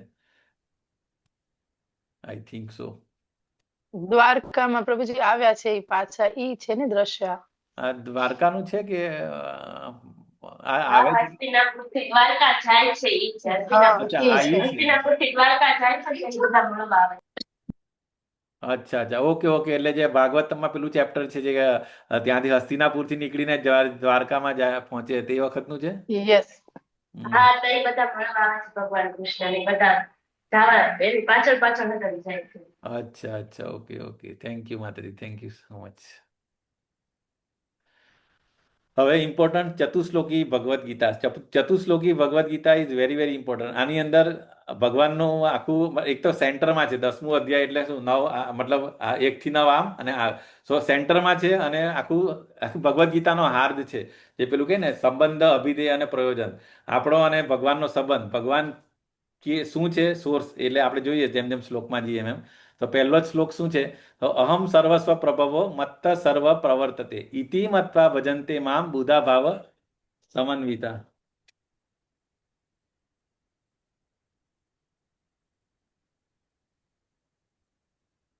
તો આ રીતે કે હું સમસ્ત દિવ્ય તથા ભૌતિક વિશ્વનું, પેલું ભાવનાબેનનો ફોન. તો અહીંયા ભગવાન શું કહે છે કે દિવ્ય એટલે કે આધ્યાત્મિક જગત અને ભૌતિક વિશ્વનું કારણ હું છું. જે આપણે અત્યારે ગૌલકા ચાર્ટની ડિસ્કશન કરતા હતા એ જ ભગવાન અહીંયા કહે છે. અને દરેક વસ્તુ મારામાંથી ઉદ્ભવે છે. બરાબર. તો જે બુદ્ધિમાન મનુષ્યો આ સારી રીતે જાણે છે તેઓ મારી પ્રેમ ભક્તિમાં પરોવાઈ જાય છે અને સર્વથા અંતઃકરણપૂર્વક મને ભજે છે. તો સિમ્પલ વસ્તુ કે આપણે ખબર પડી ગઈ કે બધાનું જે રૂટ કોઝ છે અને ભગવાન જ છે, તો પછી ઓટોમેટિકલી આપણું મન ત્યાં લાગી જાય અને આપણી એ જે આપણી બુદ્ધિથી સ્વીકારી લઈએ કે નહીં ભગવાન is the supreme personality of Godhead. બરાબર. સો આપણો અને ભગવાનનો રિલેશન વેરી મચ ક્લિયર થઈ જાય. તો આ સંબંધ થઈ જાય કે કૃષ્ણ અને મારો સંબંધ શું છે? તો કે જીવેરે સ્વરૂપ હોય નિત્ય કૃષ્ણદાસ. મારો જે જીવનો સ્વભાવ શું છે? ભગવાનની સેવા કરવાનો. બરાબર, અને એ આપણું આ સંબંધ ક્લિયર થઈ જાય છે આ શ્લોકથી. ઓકે, અને પછી હવે સેકન્ડ શ્લોક જે છે એમાં શું, એ સંબંધ ક્લિયર થઈ ગયા પછી શું, તો અભિધેય, બરાબર, તો કે ભક્તિમાં લાગી જઈએ, આપણને ખબર પડી કે આ ભગવાન છે, કૃષ્ણ છે, અને મારે એની ભક્તિમાં કેવી રીતે લાગવું અને કેવી રીતે મારે એને પ્લીઝ કરવું. તો આપણે એમાં લાગી જઈએ તો આ 10.9 આવે તો મચ્ચિત્તા મદગત પ્રાણા બોધયંત પરસ્પરમ. મચ્ચિત્તા એટલે કે મારામાં, મારા શુદ્ધ ભક્તોના વિચાર always they are thinking about me only, મારામાં જ નિમગ્ન હોય છે. તેમના જીવન પૂર્ણપણે મારી સેવામાં સમર્પિત હોય છે. અહીંયા શિલા પ્રભુપાદનું આપણે લાઈફનું એક્ઝામ્પલ લઈએ, આપણા ગોસ્વામી છે એ છે, બરાબર. સો એમનું સંપૂર્ણ જીવન જે છે એ મારી સેવામાં સમર્પિત હોય છે, અને તેઓ પરસ્પર બોધ આપી તથા મારા વિશે વાતો કરીને પરમ સંતોષ અને આનંદનો અનુભવ કરે છે. So this is the duty of devotee, pure devotee જે હોય તે જે કહે ને એ એમના લાઈફનું ગોલ જ આ હોય છે કે ભગવાન વિશેની વાતો કરવાની, અને એ પોતે પણ ખુશ અને બીજાને પણ હેપી, જે પેલા કે ને હિપ્પીમાંથી હેપીમાં કન્વર્ટ થઈ ગયેલા, બરાબર, because of association of pure ભક્ત શિલા પ્રભુપાદ. સો અહીંયા ગાડી એટલે આ એ જ છે કે મચ્ચિત્તા મદગત પ્રાણા બોધયંત પરસ્પરમ અને તુષ્યંતી ચ રમંતી ચ, એટલે તુષ્યંતી અને રમંતી એટલે હેપી, મતલબ પરમ આનંદ કરીને આનંદ અનુભવે છે. સો ભૌતિક જગત જે દુઃખાલયમ અશાશ્વતમ છે, તો the only way to make happy, to be happy is chanting, અને ભગવાનનું નામ અને ભગવાનનું એ કાર્ય કરે આ રીતે ભક્તોના એસોસિએશનમાં. સો 10.9 આ રીતે છે. ધ થોટ્સ ઓફ, એટલે સેમ એ જ છે કે the thoughts of my pure devotee dwells in me, and ઇંગ્લિશમાં છે. હવે 10.10 શું કહે છે કે તેસામ સતત યુક્તાનામ ભજતામ પ્રીતિપૂર્વકમ દદામી બુદ્ધિ યોગમ તમ યેન મામુ પયાંતિ તે. તો જે મનુષ્ય મારી પ્રેમપૂર્વક સેવા કરવામાં સતત સમર્પિત રહે છે તેમને હું એવું જ્ઞાન આપું છું કે જેનાથી તેઓ મને પ્રાપ્ત કરી શકે છે. સો અહીંયા ગાડી એ જ વસ્તુ કે એ જ એ કીધું છે કે પ્રેમપૂર્વક સેવા, ડિવોશનલ સર્વિસ, બરાબર. એકવાર આપણને ખબર પડી ગયું કે ભાઈ આ મારી પત્ની છે કે આ મારા પતિ કે આ મારા બાળકો છે, તો પછી શું આવે, તો એમને સેવા કરવી જોઈએ. એવી રીતે આ મારા પરમ પિતા પરમેશ્વર છે, બરાબર, સુપ્રીમ પર્સનાલિટી ઓફ ગોડ છે, તો પછી મારે એકલું ખાલી એ જાણીને બેસી ના રહેવાનું, પછી મારે એની સેવા કરવાની. તો ભગવાનની સેવા શું, એમનું નામ લેવાનું, એમનું કામ શું કે એ ભગવાનથી જે વિખૂટા થયેલા એમના બાળકો છે, જે કૃષ્ણા કોન્શિયસ નથી, બરાબર, એમની પાસે જઈને મારે કૃષ્ણા કોન્શિયસનેસનો મેસેજ આપવાનો. That is biggest work. જે ભગવદ્ ગીતામાં પણ આગળ 18મા અધ્યાયમાં આવશે કે જે પણ પ્રીચિંગ કરશે અથવા જે પણ મારા વિચારો, જે પણ બુક ડિસ્ટ્રીબ્યુટ કરશે, તો એ ભગવાનનું કામ છે. ભગવદ્ ગીતા મેક્સિમમ લોકો સુધી પહોંચાડી શકે એઝ ઇટ ઇઝ, બરાબર. તો એટલે પછી અને એટલે સમર્પિત રહે અને પ્રેમપૂર્વક સેવા કરે. તો એના માટે એ જે પણ એને જે રિક્વાયર્ડ નોલેજ છે, તો તેમને હું એવું જ્ઞાન આપું છું કે જેનાથી તે મને પ્રાપ્ત કરી શકે છે. તો એના માટે કંઈક નોલેજ તો જોઈશે ને, તો પછી આપણને એટલા માટે પછી જે પણ નોલેજ જોઈએ તો એ આપણે એ ભગવાન આપણી એક તો આપણા અંતરાત્મા તરીકે એ પણ ગાઈડ કરે આપણને, બરાબર, જે આપણા ચૈત્ય ગુરુના ફોર્મમાં, અને પછી એક્સટર્નલ મેનિફેસ્ટેશન કરે તો એ શિક્ષા ગુરુ અને દીક્ષા ગુરુ, જે આપણે બહુ બધા શિક્ષા ગુરુઓ છે જેના પાસેથી આપણે સાંભળીને જ્ઞાન પ્રાપ્ત કરીએ છીએ. તો ભગવાન અહીંયા એ જ કહે છે કે જો તમે એકવાર સેવામાં લાગી જશો તો પછી તમારે જે પણ રિક્વાયર્ડ નોલેજ છે એને આપવાનું કામ મારું છે, આઈધર ચૈત્ય ગુરુ અથવા આપણા શિક્ષા ગુરુ અથવા તો આપણા સ્ક્રિપ્ચર્સ. તો આ રીતે આપણને ભગવાન ગેરંટી આપે છે કે સેવામાં લાગી જાઓ તો તમને જ્ઞાન પણ ભગવાન પોતે આપે છે. પછી છેલ્લો 11મો શ્લોક જે છે એ તેસામ એવાનું કંપાર્થમ અહમ અજ્ઞાન જમ તમઃ, કે જે અંધકાર રૂપી અજ્ઞાન રૂપી અંધકાર જે છે, બરાબર, જે આપણા અત્યારે જન્મારાથી આપણે નોલેજ નહીં હતું, ખબર નહીં કેટલી બધી યોનિઓમાં આપણે ભટકીને આવ્યા, બરાબર.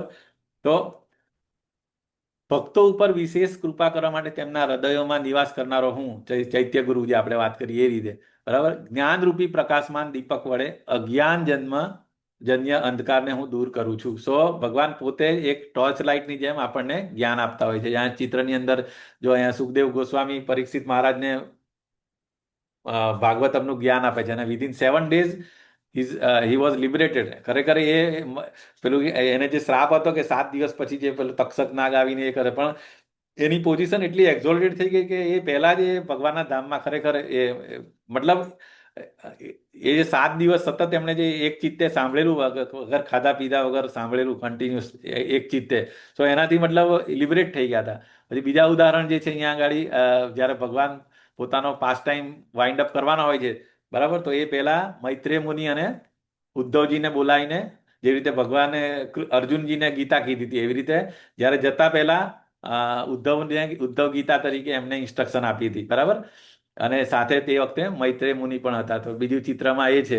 અને ત્રીજું ચિત્ર જે છે એ દેવહૂતિ માતા અને કપિલ ભગવાન, બરાબર.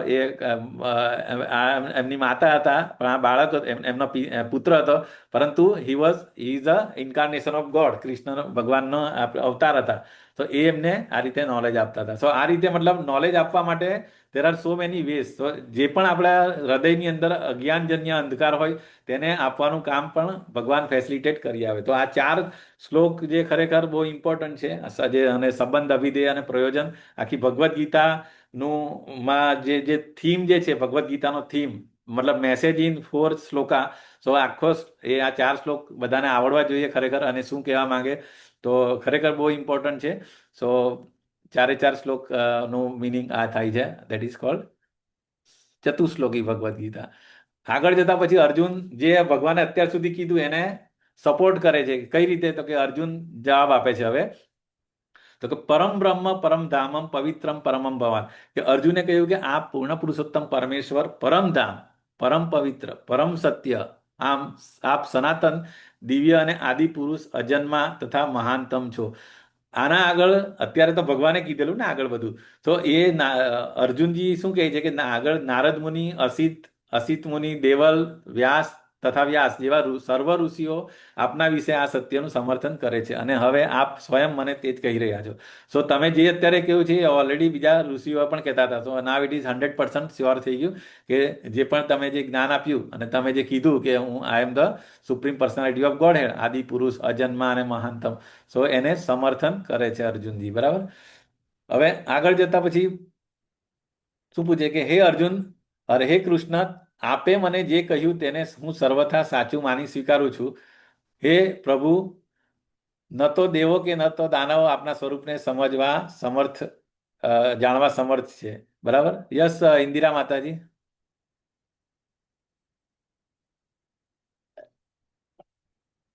ઇન્દિરા માતાજી હેન્ડ રેસ છે. હે પુરુષોત્તમ, હે સર્વના ઉદ્ભવ સ્થાન, હે સમસ્ત જીવોના સ્વામી, હે દેવોના દેવ, હે વિશ્વના સ્વામી, એકમાત્ર આપ જ આપની અંતરંગ શક્તિથી પોતાને જાણો છો. તો ભગવાનને જાણવા માટે બીજા કોઈ શક્તિમાન નથી, નહીં દેવ કે નહીં બીજા કોઈ દાનવો, બરાબર. ફક્ત ભગવાન જ ભગવાનને સમજી શકે છે. અહીંયા આગળ અર્જુનજી એ કરે છે, બરાબર. 17 અને 18 ની અંદર હે કૃષ્ણ, હે પરમ યોગી. હવે આગળ અર્જુનજી ઈચ્છા વ્યક્ત કરે છે કે ભાઈ હું તમારું સતત ચિંતન કરું તો એ કેવી રીતે કરી શકું, એ મને તમે આગળ ઇન્સ્ટ્રક્ટ કરો. તો અહીંયા આગળ કે હું કેવી રીતે આપનું સતત ચિંતન કરું અને કેવી રીતે આપને જાણી શકું. હે પૂર્ણ પુરુષોત્તમ પરમેશ્વર, આપના સ્મરણ કયા કયા રૂપોમાં કરવામાં આવે. ઓકે. અને હે જનાર્દન, આપ કૃપા કરીને આપના યોગ, સામર્થ્ય તથા ઐશ્વર્યનું વર્ણન વિસ્તારથી કરો, બરાબર. કારણ કે ભગવાનનું જે અહીંયા એ સાંભળીને બિલકુલ તૃપ્ત થતો નથી કે ભાઈ મને કયા જ રાખો એમ તમે. તો આપણા શબ્દરૂપ અમૃતનું વધુ ને વધુ આસ્વાદન કરવા ઈચ્છું છું. તો આ રિક્વેસ્ટ કરે છે કે તમે મને વિભૂતિ યોગ, તમારું વિભૂતિ ક્યાં ક્યાં છે, ક્યાં તમને હું જોઈ શકું. તો એ કહેવાનું ચાલુ કરે છે. તો અહીંયા ગાડી આ શું કે જ્યારે તમે આ જુઓ ત્યારે ભગવાન, એટલે આ હવે આપણે ડિસ્કસ કરીશું ક્યાં ક્યાં છે. તો હવે ભગવાન કહેવાનું ચાલુ કરે છે શું કે પૂર્ણ પુરુષોત્તમ પરમેશ્વર બોલ્યા, હવે હું તને મારા ફક્ત મુખ્ય વૈભવયુક્ત રૂપોનું વર્ણન સંભળાવીશ, કારણ કે હે અર્જુન, મારું ઐશ્વર્ય અપાર છે, બરાબર. તો હવે ભગવાન અહીંયા ગાડી શું કહે છે કે મારા તો ઐશ્વર્ય એટલા બધા અપાર છે, પરંતુ હું તને મેઇન જે છે એ વૈભવયુક્ત રૂપોનું વર્ણન કહીશ. તો હવે અહીંયા ગાડી આ ચિત્રમાં તો છે બધું, પણ આપણે શ્લોક 10.20 થી ચાલુ કહી છે. તો સૌથી પહેલા તો કે હે અર્જુન, હું જીવ માત્રના હૃદયમાં સ્થિત પરમાત્મા છું. હું જ સમસ્ત જીવોનો આદિ, મધ્ય તથા અંત છું. સો અહીંયા ગાડી પેલું કે ને સર્વસ્વ ચાહમ હૃદય સન્નિવિષ્ટ 15મા અધ્યાયમાં પણ આવશે કે દરેક જીવ માત્ર, એવું નહીં ખાલી હ્યુમન, દરેક જીવના હૃદયની અંદર ભગવાન પોતે પરમાત્મા તરીકે જ છે, જે આપણે 13મા અધ્યાયમાં પણ આવશે કે સોલની સાથે સુપર સોલ, એટલે એ ઓલવેઝ હોય. કોઈ પણ તમારે બોડી મળે પરંતુ તમારો ઓલવેઝ થ્રુ ધ ફ્રેન્ડ છે. ઓલવેઝ ભગવાન તમારો સાથ ક્યારેય છોડતા નથી. સો આ એક એઝ અ જીવના જે આદિ મધ્ય અને અંત પણ હું જ છું સમસ્ત જીવોનો. પછી સેકન્ડ જે કહે છે કે આદિત્યમાં હું વિષ્ણુ છું. આપણે ખબર છે there are 12 આદિત્યસ. તો 12 આદિત્ય છે. 12 આદિત્યમાં જે વિષ્ણુ જે છે એ હું છું. પછી જ્યોતિઓમાં હું તેજસ્વી સૂર્ય છું. બરાબર. આપણે ખબર છે કે there are so many પ્રકાશમાન વસ્તુઓ છે. બરાબર. પરંતુ જે સૌથી તેજસ્વી છે એ સૂર્ય, એ ભગવાનની વિભૂતિ છે. એટલે ભગવાન કહે કે હું પોતે છું. અને આ યુનિવર્સ, જેટલા પણ યુનિવર્સ છે, દરેક યુનિવર્સમાં એક એક સૂર્ય છે. તો there are અસંખ્ય યુનિવર્સ, તો અસંખ્ય સૂર્ય છે. તો એ જેટલા પણ બધા સૂર્ય છે એ બધા ભગવાન પોતે છે. મરુતોમાં હું મરીચી ઋષિ છું. અગેન અહીંયા આગળ 11 મરુતો છે, એની અંદર મરીચી હું છું. અને નક્ષત્ર જે જેટલા પણ નક્ષત્ર 27 ને કે 28 નક્ષત્ર, એની અંદર ચંદ્ર હું છું. તો આ જે મેઇન વસ્તુ જે છે ને ઇમ્પોર્ટન્ટ, કે જે એકદમ ઓપ્યુલન્ટ છે, બરાબર, તેમાં ભગવાનની વિભૂતિ. એટલે આપણે જ્યારે પણ ચંદ્રમાં જોઈએ કે જ્યારે પણ સૂર્ય જોઈએ તો આપણને ભગવાનની યાદ આવવી જોઈએ, ઇન શોર્ટ. એટલે આ અર્જુનને આપણા માટે જ, ખરેખર અર્જુનને તો બધી ખબર જ હતી, પરંતુ અર્જુન આપણા રિપ્રેઝેન્ટેટિવ તરીકે આપણને ગાઈડ કરવા માટે આ ક્વેશ્ચન પૂછે ને ભગવાન આપણને જવાબ આપે છે કે આ રીતે આ બધી મારી વિભૂતિ છે. ઓકે. પછી વેદો, જે 4 વેદો છે એમાં સામવેદ હું છું. દેવોમાં સ્વર્ગનો રાજા ઇન્દ્ર છું. દેવ જે જેટલું પણ આપણું સ્વર્ગલોક છે, જે ઉપરના પ્લાનેટ્સ છે, અપર પ્લાનેટ્સ, એની અંદર જે છે એમાં બધા દેવોનો રાજા કોણ? ઇન્દ્ર. જેવી રીતે બ્રહ્માજી એક પોઝિશન છે, એવી રીતે ઇન્દ્ર પણ પોઝિશન છે. 100 અશ્વમેઘ યજ્ઞ કરો તમે તો તમને ઇન્દ્રની પોઝિશન મળે. બરાબર. તો આ રીતે દેવોમાં સ્વર્ગનો એટલે ઇન્દ્ર પણ ઇઝ અ ઓપ્યુલન્ટ પોઝિશન. તો એ પણ ભગવાન પોતે છે. ઇન્દ્રિયોમાં હું મન છું. આપણે ખબર છે 5 જ્ઞાનેન્દ્રિય, 5 કર્મેન્દ્રિય અને 11મું મન. તો ટોટલ 11 આપણે કહી શકાય કે ઇન્દ્રિયો, પરંતુ 11માં મેઇન જે મન જે છે એ ભગવાન પોતે છે. એટલે ભગવાનની વિભૂતિ છે આપણું મન. તથા સમસ્ત જીવોમાં રહેલી પ્રાણ શક્તિ, એટલે કે કોન્શિયસનેસ, ચેતના. જ્યાં સુધી ચેતના હોય શરીરમાં ત્યાં સુધી આપણે રહીએ. અધરવાઇઝ જેવી ચેતના જાય, પ્રાણ શક્તિ જાય, એટલે તરત આપણને ઘરમાંથી આપણા બધા જે પણ આપણા નિયર એન્ડ ડિયર્સ હોય એ પણ કહે કે ભાઈ આમાં કોઈ ચેતના નથી, એને લઈ જાઓ. ઓકે. સો ચેતના પણ ભગવાન પોતે છે. પછી હું સર્વ રુદ્રોમાં શિવજી છું. જે રુદ્ર કેટલા એ પણ 11 છે ને, 11th રુદ્ર. યસ, 11th રુદ્રમાં શિવજી જે છે, 11. યસ, તો એમાં પણ શિવજી જે છે એ હું છું. બરાબર. એ બ્રહ્મ સંહિતામાં પણ છે ને કે શિવજી જે પેલું કહે ને દૂધ, દહીં, અને એનું એનાલોજી આપીને કહે છે કે દૂધમાંથી દહીં બની શકે પરંતુ દહીંમાંથી દૂધ ના બની શકે. એવી રીતે ભગવાન કૃષ્ણ જે દૂધ તરીકે, તો પછી શિવજી જે છે એ દહીં તરીકે. બરાબર. તો એ બ્રહ્માજી પ્રે કરે છે, એની અંદર આ છે. પછી યક્ષો તથા રાક્ષસોમાં ધનપતિ કુબેર. કુબેર કોણ હતા ખબર છે? કુબેર રાવણના બ્રધર હતા. આઈ થિંક સગા ભાઈ હતા કે સાવકા ખબર, પણ એના ભાઈ હતા. બરાબર છે. તો એ ધનપતિ છે. એની ડ્યુટી શું છે? કુબેર છે. અને Vasu again there are how many Vasu? 9 Vasu. Yes, 9. જે આપણે Bhishma Pitamah also one of the Vasu હતા. સો વસુ, 8 વસ્તુ ને પ્રભુજી. હા, સોરી 8 વસુ. યસ, 8. બરાબર. થેન્ક યુ ફોર કરેક્ટિંગ માતાજી. સો 8 વસુઓની અંદર અગ્નિ જે છે એ હું છું. અને બધા પર્વતોમાં મેરુ પણ હું છું. જેટલા બી માઉન્ટેન્સ છે આપણા ભૌતિક જગતની અંદર, તો એની અંદર મેરુ પર્વત જે છે એ હું છું, એવું કીધું. બરાબર. પછી હે અર્જુન, પુરોહિતોમાં બૃહસ્પતિ. બૃહસ્પતિ એટલે કોણ? દેવતાઓના ગુરુ. બરાબર. બૃહસ્પતિ હું છું. પછી સેનાનાયકોમાં હું કાર્તિકેય છું. બરાબર. જે મેઇન આપના સેનાપતિ એ કાર્તિકેય. અને જળાશયોમાં હું સમુદ્ર છું. જળાશયો એટલે કે એમ ક્વોન્ટિટી ઓફ વોટર, તો સૌથી મોટા જે હોય સમુદ્ર હોય એ અનલિમિટેડ હોય. બરાબર. એની સીમા ના હોય. તો એ કોણ? તો ભગવાન પોતે છે. એવી રીતે આગળ જઈએ તો મહર્ષિઓમાં ભૃગુ. બરાબર. ભૃગુ મુનિ જે છે મહર્ષિ, આઈ થિંક એમણે વચ્ચે આ લોકો કંઈક એક એ કરતા હતા, બ્રહ્મા, વિષ્ણુ અને મહેશ, કે કોણ who is the main supreme.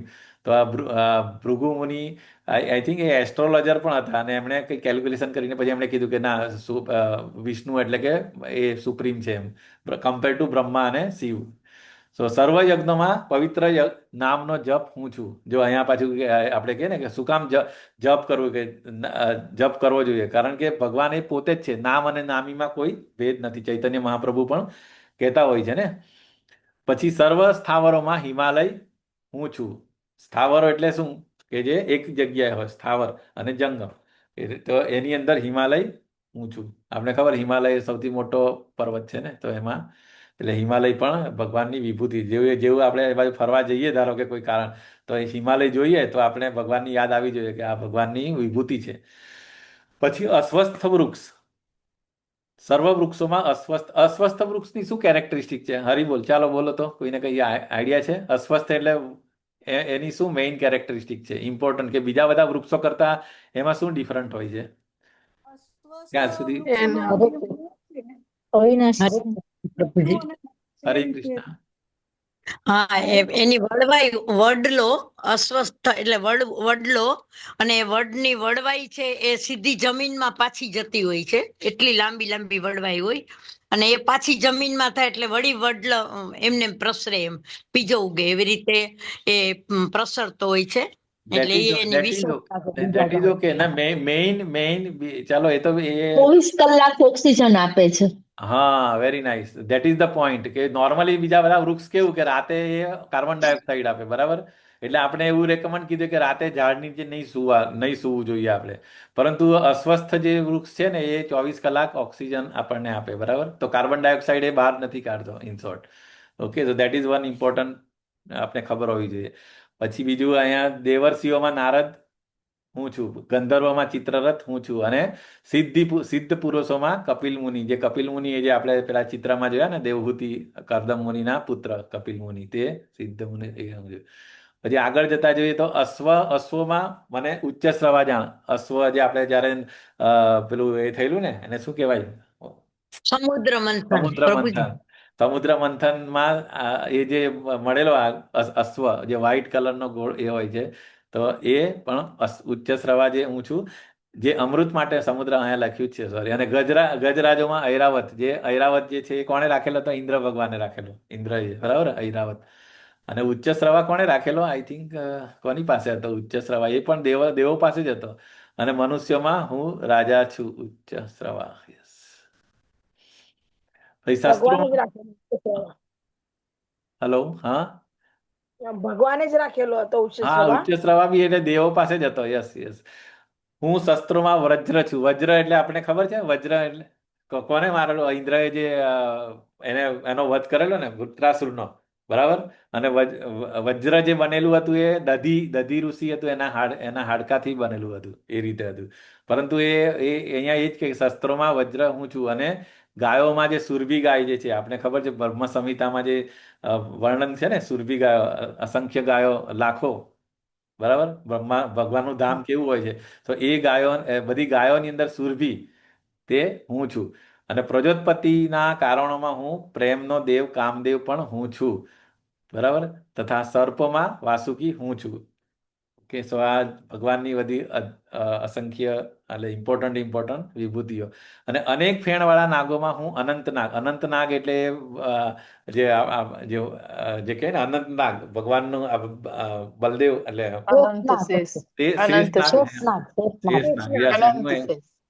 A always Balramji ભગવાનની સેવા બધા પાંચેય રસની અંદર કરતા હોય. તો આ અનંત શેષનાગ જે છે એ બલરામજીનું એક્સપાન્શન જ કહેવાય, બરાબર? સો બલદેવજી જે અને એ ઓલવેઝ ભગવાનને ગ્લોરીફાય કરતા હોય. એમાં થાઉઝન્ડ જેટલા બી હુડ્સ છે એનાથી કન્ટિન્યુઅસ અનંત સમયથી ભગવાનને ગ્લોરીફાય કરવાનું ચાલુ જ હોય છે એમનું. પછી જળચરોમાં વરુણદેવ હું છે. અને દિવંગત પિતૃઓમાં અર્યમા એટલે આપણે પિતૃઓના જે એ હોય ને, એ જે છે, બરાબર? અને યસ, અને નિયમોમાંનું પ્રવર્તન કરનારા નિયામકોમાં મૃત્યુદેવ યમરાજ હું છું. જ્યારે યમરાજજી રજા પર હતા વિદુરજીના ફોર્મમાં, તો એ વખતે અર્યમાએ એમની પોઝિશન સંભાળેલી હતી, બરાબર? એ આપણે ભાગવતમમાં આવે છે ને. પછી દૈત્ય અસુરોમાં હું ભક્તરાજ પ્રહલાદ છું. આપણે ખબર છે ભગવાનના great devotee, one of the 12 મહાજન. તો એ પણ ભગવાનની વિભૂતિ કહે છે દૈત્ય અસુરોમાં. પછી દમન કરનારાઓમાં કાળ હું છું. પશુઓનો માં સિંહ હું છું. અને પક્ષીઓમાં ગરુડ એટલે જેટલા પણ જે પાવરફુલ છે, મતલબ એ પશુ હોય, પક્ષી હોય કે દૈત્ય હોય, દરેક કેટેગરીમાં જે પાવરફુલ હોય એ બધી ભગવાનની વિભૂતિઓ છે, બરાબર. પછી પવિત્ર કરનારામાં હું વાયુ છું. આપણે ખબર છે કે વાયુમાં એક કેપેસિટી છે કે એ ગમે તેવી ખરાબ જગ્યાને પણ એ વાયુ મતલબ અમુક ટાઈમ પછી એ પવિત્ર કરનાર. તો એની અંદર જે છે એ હું વાયુ હું છું. શસ્ત્ર ધારણ કરનારામાં હું રામ છું. એટલે રામ તો ડેફિનેટલી તો ખબર જ છે કે ભગવાન પોતે જ છે. માછલીઓમાં હું મગર છું તથા વહેતી નદીઓમાં હું ગંગા છું.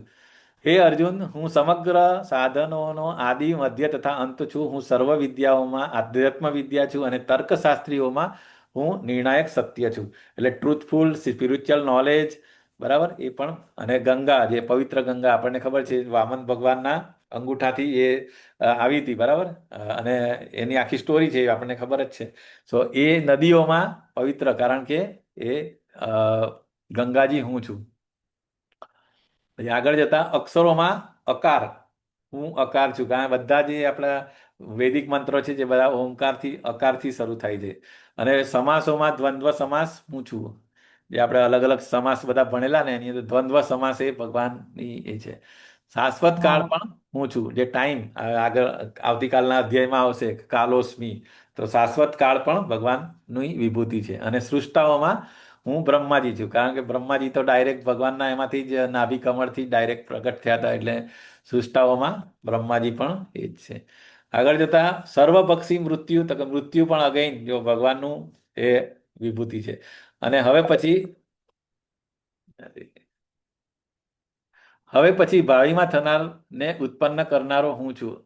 અચ્છા. અને સ્ત્રીઓમાં કીર્તિ, લક્ષ્મી, વાણી, સ્મૃતિ તથા બુદ્ધિ, ધૃતિ અને ક્ષમા પણ હું છું. આ બધા અલગ અલગ જગ્યાએ અલગ અલગ વસ્તુ કહે છે. હજી આગળ જતા સામવેદના મંત્રોમાં હું બૃહત સામ છું. અને છંદોમાં હું ગાયત્રી છું. જે ગાયત્રી જે છે એ છંદ, એ કયા એ છંદ બધા બહુ હોય છે, પણ ગાયત્રી પર્ટિક્યુલર જે છે એ ભગવાનની વિભૂતિ છે. અને મહિનાઓ જે 12 મહિના છે એમાં માર્ગશીર્ષ હું છું. અને ઋતુઓમાં વસંત ઋતુ હું છું, બરાબર. એટલે આ બધી there are so many things.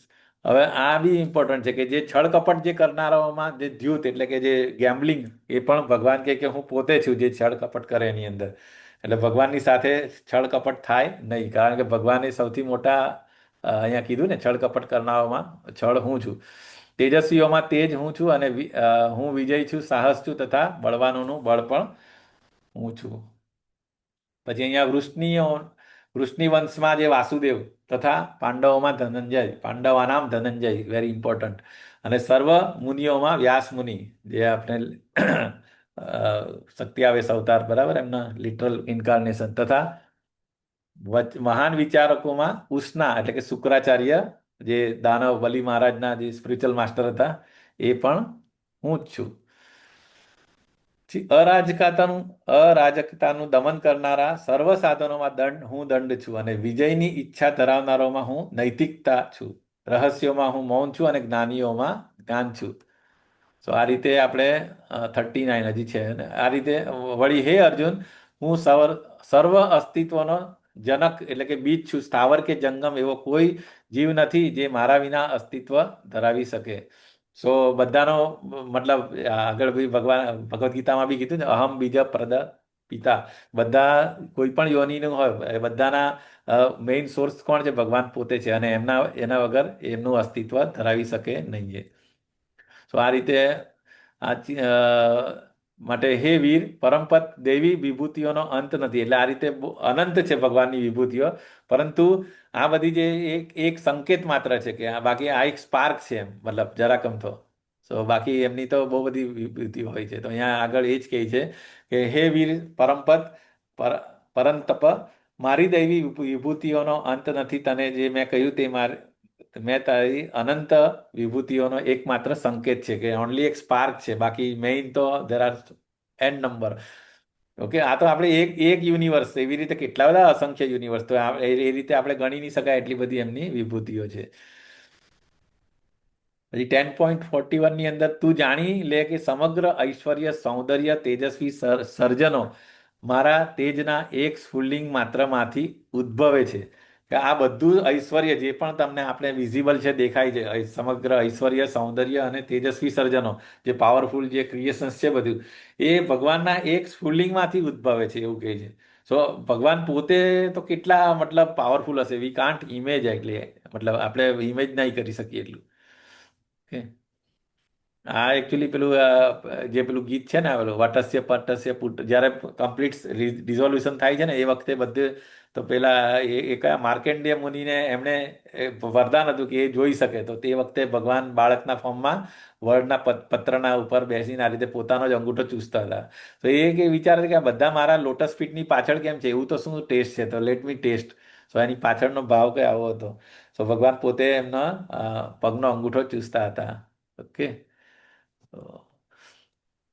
માટે 40. પરંતુ હે અર્જુન, આ સર્વ વિગતવાર જ્ઞાનની શી જરૂર? હું તો મારા એક અંશ માત્રથી આ સમગ્ર બ્રહ્માંડને વ્યાપીને તેને ધારણ કરું છું.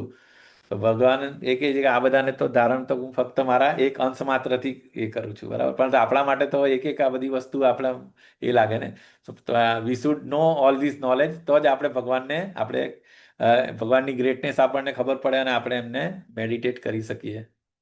સો આ શ્લોકની અંદર સ્ફુલ્લિંગ માત્ર એટલે શું? સ્ફુલ્લિંગ એટલે એક્સપાન્શન, એ રીતે જ કહી શકીએ, બરાબર. કે આપણે ખબર છે સૌથી પહેલા કૃષ્ણ ભગવાન, પછી ફર્સ્ટ બલદેવજી, પછી ફર્સ્ટ ચતુર્યુ, સેકન્ડ ચતુર્યુ, પછી સેકન્ડ સંકર્ષણમાંથી મહાવિષ્ણુમાંથી પાછી ગર્ભોદક્ષાઈ વિષ્ણુ, ગર્ભોદક્ષાઈમાંથી મતલબ સેકન્ડરી ક્રિએશન, અને પછી જે બધું દેખાય, તો મતલબ કેટલું વાયા. તો મેઇન તો એટલે સ્ફુલ્લિંગ જ કહેવાય ને આ શ્લોકમાં. સ્ફુલ્લિંગ મતલબ એટલા માટે, બરાબર છે. સો ભગવાન ઇઝ વેરી વેરી ઇન્ફાઇનાઇટ અને પાવરફુલ. સો હવે આ બધા, ચલો ક્વિઝ માટે તૈયાર છો? આદિત્યમાં કોણ છે? આદિત્યમાં ભગવાન કૃષ્ણ, સૂર્ય, બરાબર. તારાઓમાં ભગવાન, આ શું છે? એક મિનિટ, અહીંયા તો જવાબ શું છે? તારાઓમાં ચંદ્ર, પછી હા જવાબ ઓલરેડી આપેલા છે. ઓકે, આદિત્યમાં ભગવાન કૃષ્ણ છે, તારાઓમાં ભગવાન કૃષ્ણ છે, પછી કંપન વચ્ચે ભગવાન મહામંત્ર જપ છે, વૃક્ષો વચ્ચે ભગવાન કૃષ્ણ, વડ અને ઋષિ, મહાન ઋષિઓમાં ભૃગુ ઋષિ. ઓકે, એટલે આ બાજુમાં ચિત્ર દોરેલા છે. મેં ભગવાન શું છે? ઓકે, ઋષિઓ એટલે નારદ મુનિ, પછી સ્થાવર વસ્તુઓમાં હિમાલયનું ચિત્ર છે, અને ઘોડાઓમાં ઉચ્ચશ્રવા, અને પશુઓમાં સિંહ. આ બધા શ્લોક તમે મોડે કરશો એટલે યાદ રહી જશે, અને તો જ તમે પછી ભગવાનનું નિયરનેસ તમે ફીલ કરી શકશો કે ભગવાન આપણી કેટલી ક્લોઝ છે એમ, બરાબર. દૈત્યોમાં પ્રહલાદ, ગાયોમાં સુરવી, આધ્યાત્મિક જ્ઞાન, કવિતાઓમાં ગાયત્રી મંત્ર અને ભગવાન. ઓકે, સો આ રીતે આપણે 10મો અધ્યાયમાં કયા કયા વિષયો આપણે જોયા, અને એના કીવર્ડ્સ જે છે, બરાબર. કે કૃષ્ણ અજ્ઞાત અને બધાના સ્તોત્ર, તો શું એનું કીવર્ડ શું? નમે વિદુ સુરગણાહા, કે બધા માટે અજ્ઞાત છે પરંતુ બધાના સોર્સ છે. પછી શુદ્ધ ભક્તિ, એ ભગવદ્ ગીતાનો સાર છે, બરાબર. 10.8 to 11, જે મચ્ચિત્તા મદગત પ્રાણા, બરાબર. 4 ચતુશ્લોકી ભગવદ્ ગીતા. અને અર્જુન કૃષ્ણનું સર્વોચ્ચ પદ સ્વીકારે છે, સર્વમ એતમ ઋતમ મન્યે, અને ભગવાન વિભૂતિઓનું વર્ણન કરે છે, દિવ્ય હિ આત્મા વિભૂતાય. તો આ રીતે આજનું ચેપ્ટર કમ્પ્લીટ થાય છે, આઈ થિંક. તો કોઈને કઈ પ્રશ્ન હોય તો આપણે લઈ શકીએ. યસ, બીના માતાજી. હરે કૃષ્ણ પ્રભુજી, રેકોર્ડિંગ